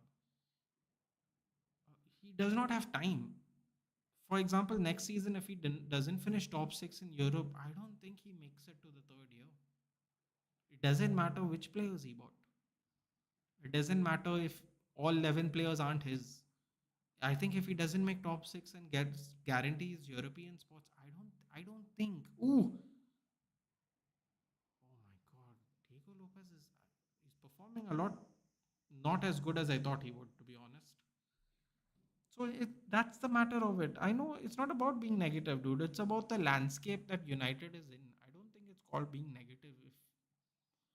If but I do think he has to. I think he has to figure out a way to use a lot of the players that he doesn't want in order for him to have longevity in United. If he does not finish top six next season, he does not make it to his third season. He just does not. Whether that is right, whether that is fair, I don't know. You be the judge of that. But he will not make it. Because the longer we don't have European football, the longer we end up not being uh, desirable. The longer we are not desirable, we will automatically fall off the football pyramid. So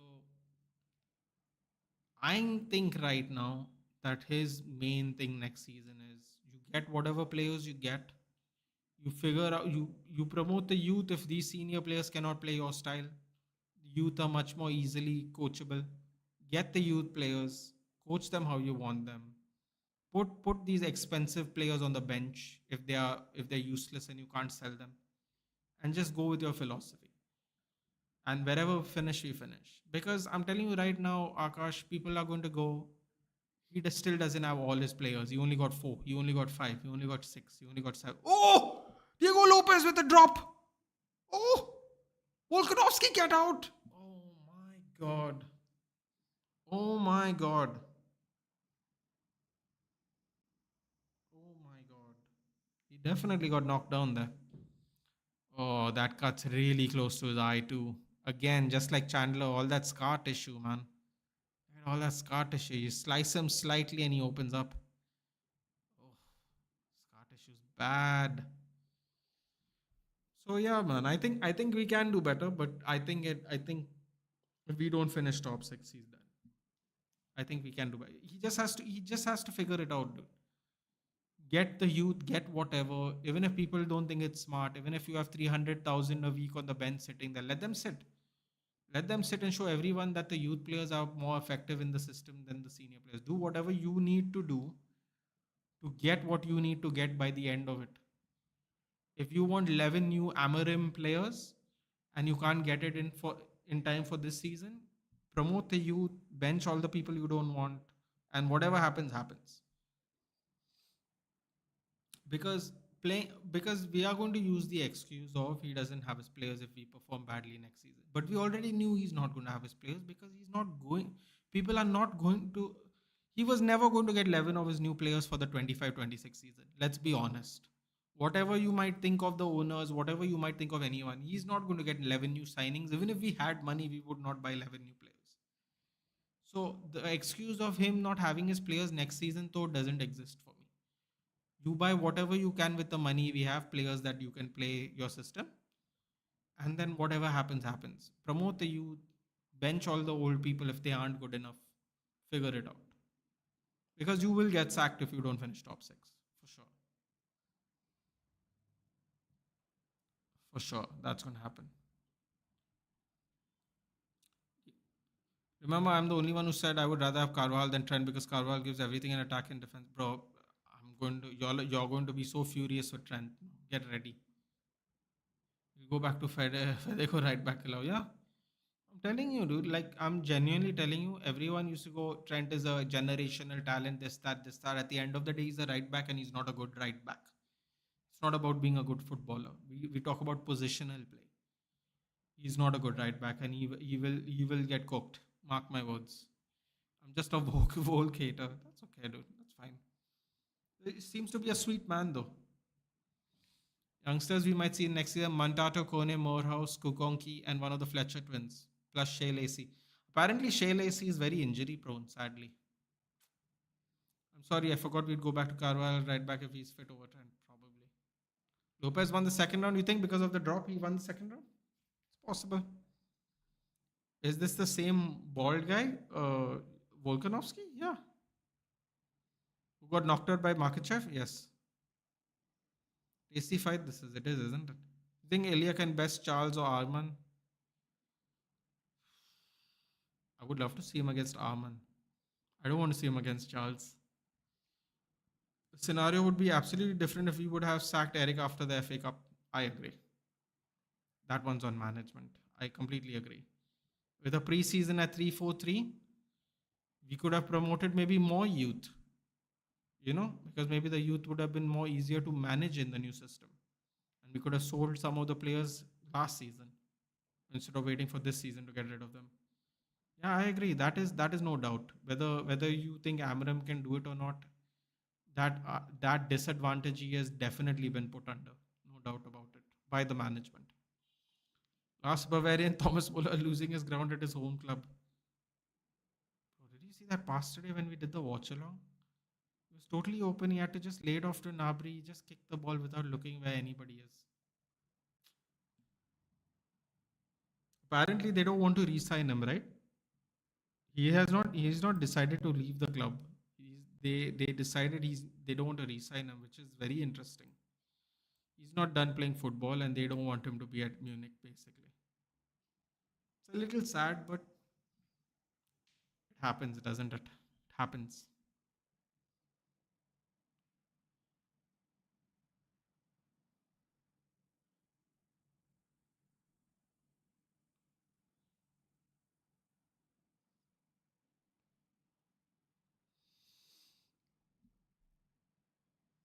Okay, so Volkanovski just wants to trade now. In the first round, he did really well. He did really well because he was wrestling, but now he's not wrestling. We did shoot for a takedown there though. Gotta hit that takedown, Volk. Gotta hit that takedown. Third round is very tight right now. Did you see the salary cap went downhill since they signed Leroy Sané? Yeah, I did. But this is this is the funny thing, right? Bayern Munich is such a well organized club that they will not buy good players if the good players ask for way too much money. They will just go with what they have. They'll just keep destroying the Bundesliga, buying all the top players, and that's it. They won't go anywhere else. They are very, very tight about everything that way. And that is why they're good, dude. Like their players end up going into management. They pay for the ex players they like to go do sports management. And then if they're really good, they just give them a job there, like Oliver Kahn, like a bunch of other people, Hassan Salihamidzic. These people were players with no degrees. They got their degrees after retirement, and then they were just brought into the fold. Like it is a very, very nicely run club. A very, very nicely run club. But sometimes when you need the good players, you got to pay the good money, and Bayern doesn't want to do that. And sometimes they might fall short in Europe because of that. Oof. Uppercut, left hook, both ate the shot at the same time. Look at the sweat flying, dude. Okay, now 15 minutes are up. We know Diego Lopes can do 15 minutes. Now can he do 10 more? Let's see. Apart from Harry Kane, Nathan. I mean, that is true. I think Harry Kane also is getting paid a lot of money. But I just think overall they're very well run. I like how they in sports management they just they send their own players back into management to take care of the team. I like there's something nice about that because it's like you're keeping it in the family, especially if you have spent a lot of time there. All right, 3 rounds. I think it's 2-1 Volk. I'm sure Death Killer will disagree with me, but there are two more rounds. Let's see.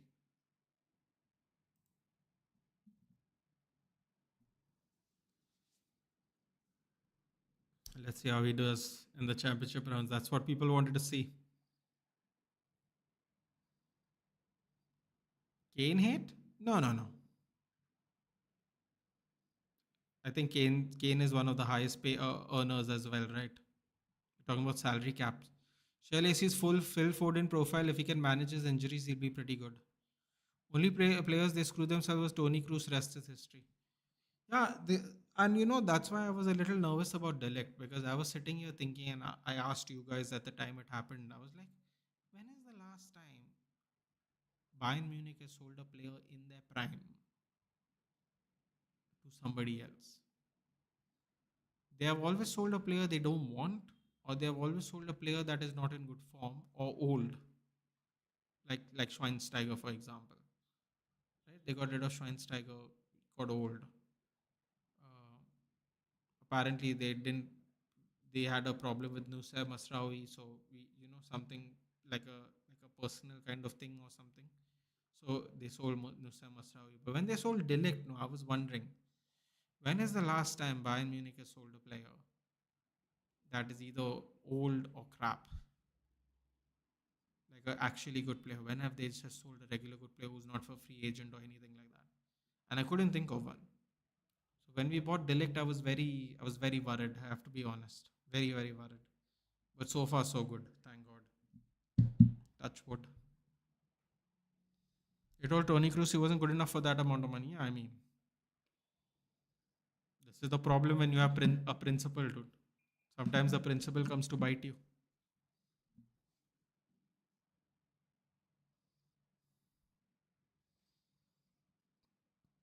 Oh, look at that step in. He's trying to step in trip Diego Lopes there. Very interesting move. He has done that to Max Holloway, even that step in trip, outside trip.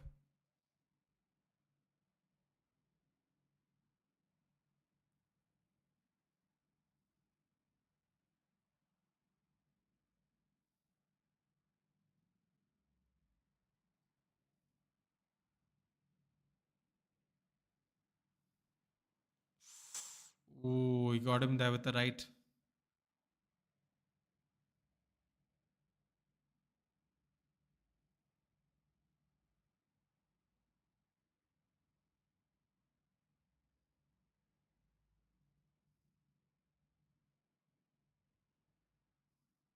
Oh, they're trading. Ooh, uppercut there. Another uppercut. Ooh, oh, Volkanovski drops for a takedown. Stuffs. Oh, his eye is really getting bothered. Oof.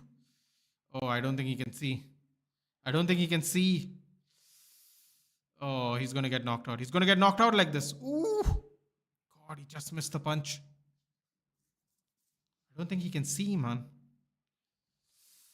Oh, he's eating. Oh, this could be bad.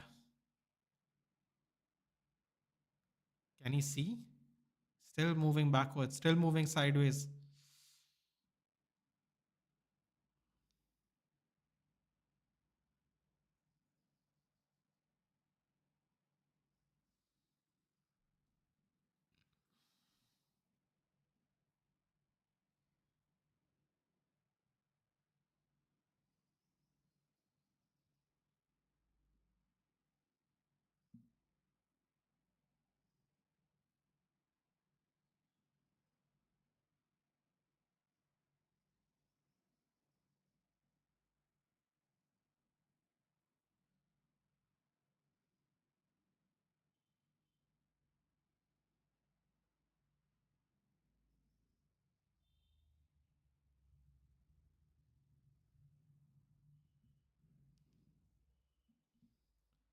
See the documentary, it was like they didn't appreciate him even if they won the UCL and Germany won the World Cup. If you see Pep Guardiola, he said what a player Tony is.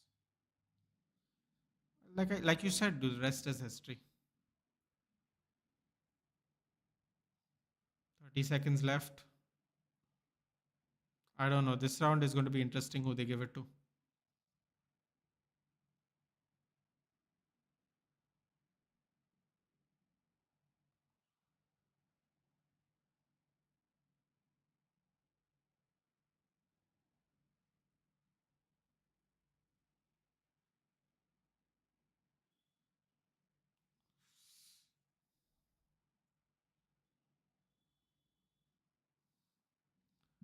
Final round. Dude, last year when he played well, huge credit goes to Tony Kroos. He used to act as the third centre back, and that guy I could clearly say this is through balls the best in the world. That one against Bayern. Yeah, yeah, I agree. Wolves wins the fight. Do you think it's 3-1? Could be 3-1 right now. catching him though, dude. He keeps catching him in every round. Unless Lopez KOs. Yeah, I mean, even if Lopez wins this round, I think it'll be 3-2 Volk. What happened there? Let's see. They're looking at the eye. What's happened there? I mean, his eye is blackened. Maybe he got a knuckle in the eye, maybe? I don't know. But there's definitely, it's a fresh bruise. Look at the cut on his face. Right near his eye, bro. Looks uncomfortable. One more round.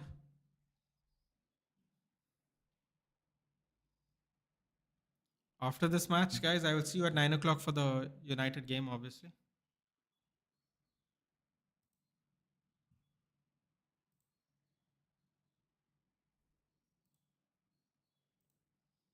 Credit to him, I felt bad, but he was like, I want to finish at the top. That's why it is. And to credit, he was working with young kids in the Real Madrid Academy. Yeah, I mean, he didn't even have to retire, to be honest. But it's like he also didn't want to be that guy who sits on his bench till his contract runs out. Just retired, man. Ooh, step in uppercut just missed there by Lopez.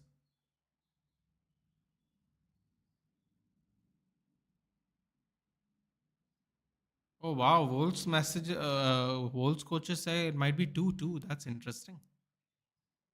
I thought it was 3-1. Thought Diego Lopez is only won the second round.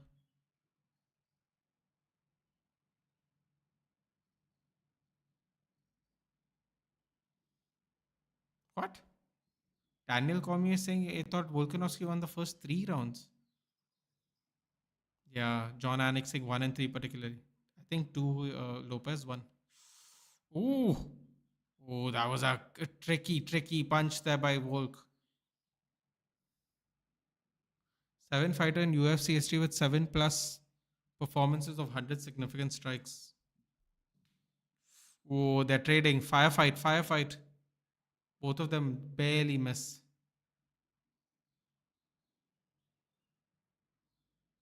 Look at Lopez, bro.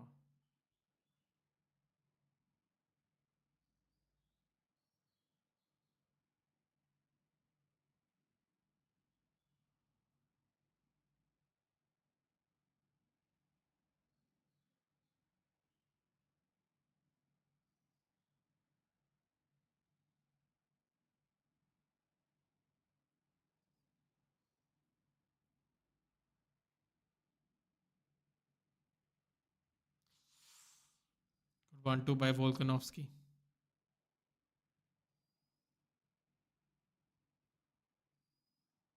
Diego Lopez should try and go for a takedown, dude. That's the one thing he didn't do at all the whole fight.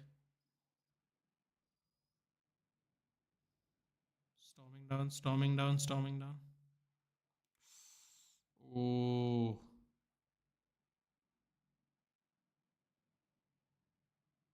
Oh, elbow.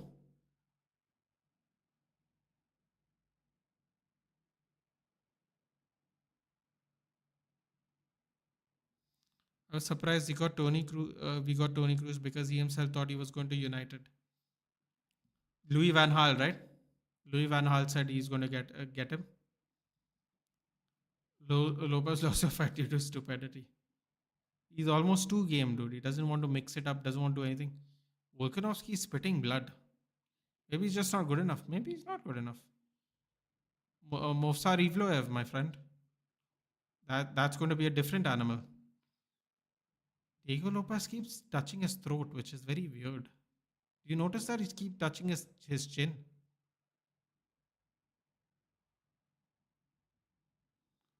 Tony Kroos was given new contract. The president, everyone wanted him to sign new contract till the last day. I guess he just did want. I think he was just done. Maybe it was something physical, dude. Maybe he was finding himself declining. Maybe he just want to finish on top. Yeah, Volkanovski keeps spitting out blood, dude. I wonder what happened. Spitting out a lot of blood.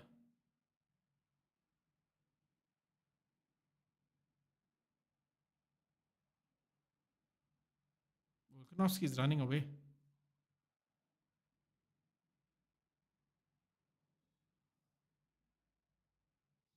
Well, anyways, Volk is a paper champion. Real champ is it Ilya. I mean, no one told Ilya to leave, dude. I disagree with you, Death Killer.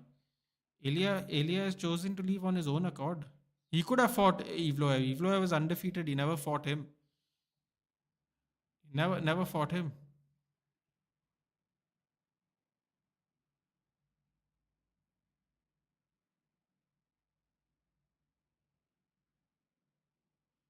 Why didn't he fight like this from the first round? Did you watch the United final letter, bro? I did see it, dude. Bruno tried not to lose control of his emotions. It was sweet, man. I agree to a lot of the things he said. Actually,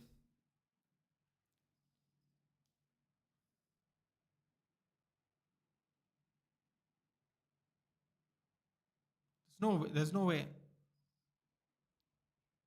there's no way Volkanovski has won this round.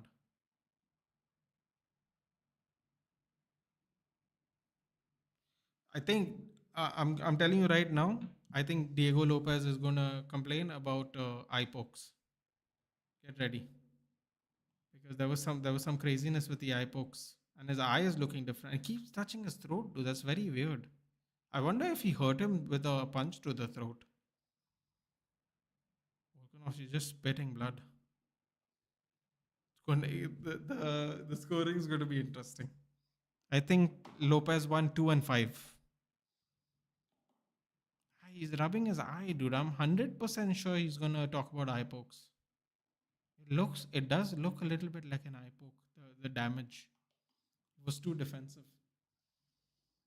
Look at his hair fly when he gets punched.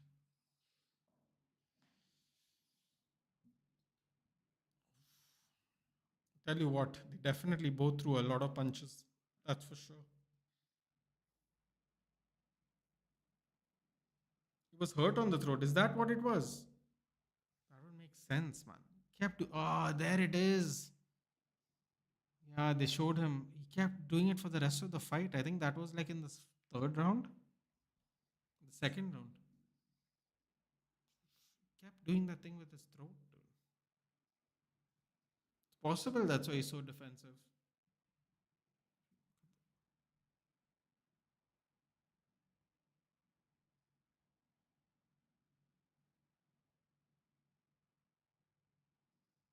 Well, there's an eye poke apparent. Where is this eye poke? Apparently there was an eye poke, which is what I told you. Thought he was going to say. Wow, they're taking time to add it up, bro. I think Volk should be very nervous about this.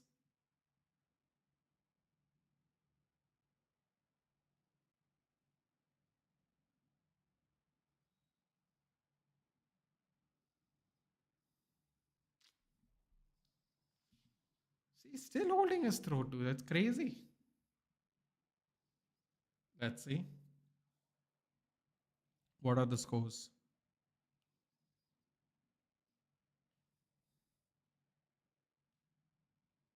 48-47. 49-46.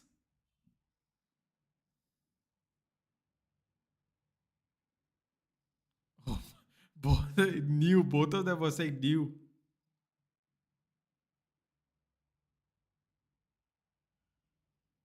4 rounds to one. How, man? Only one judge got the scorecard right. 3 rounds to two.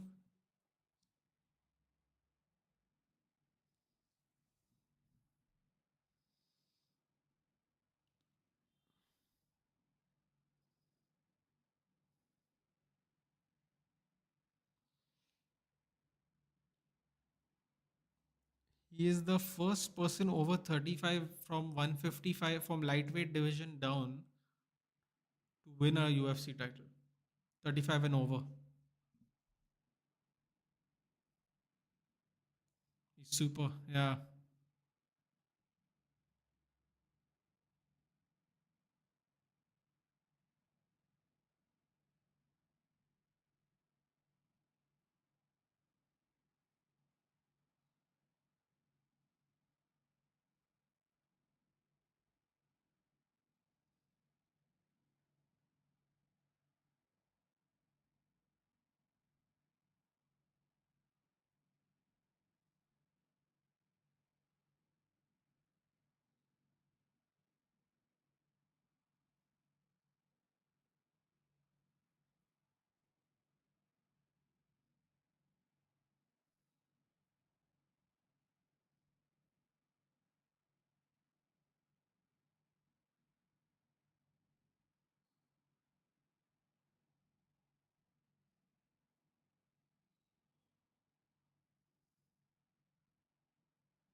Wow.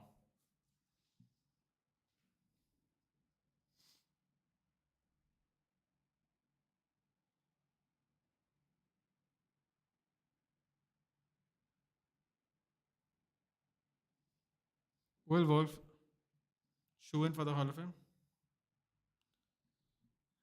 Yeah, they're going to talk about.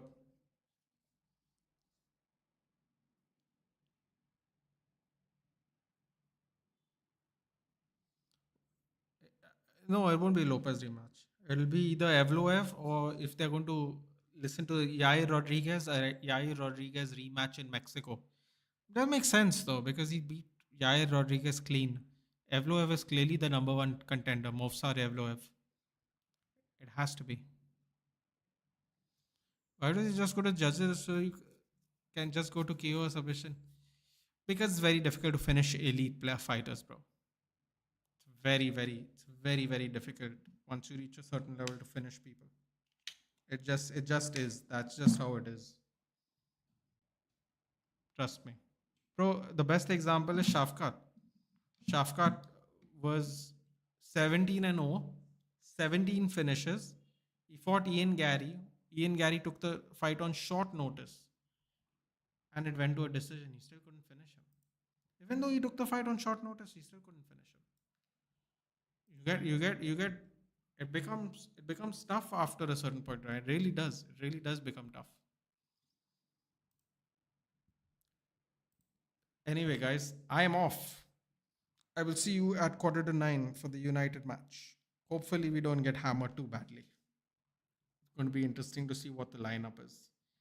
God, if he plays Onana, the whole internet's going to melt today. Um, Take care, guys. Thank you for joining me. Thank you for getting up so early and keeping me company. I will see you in the next one.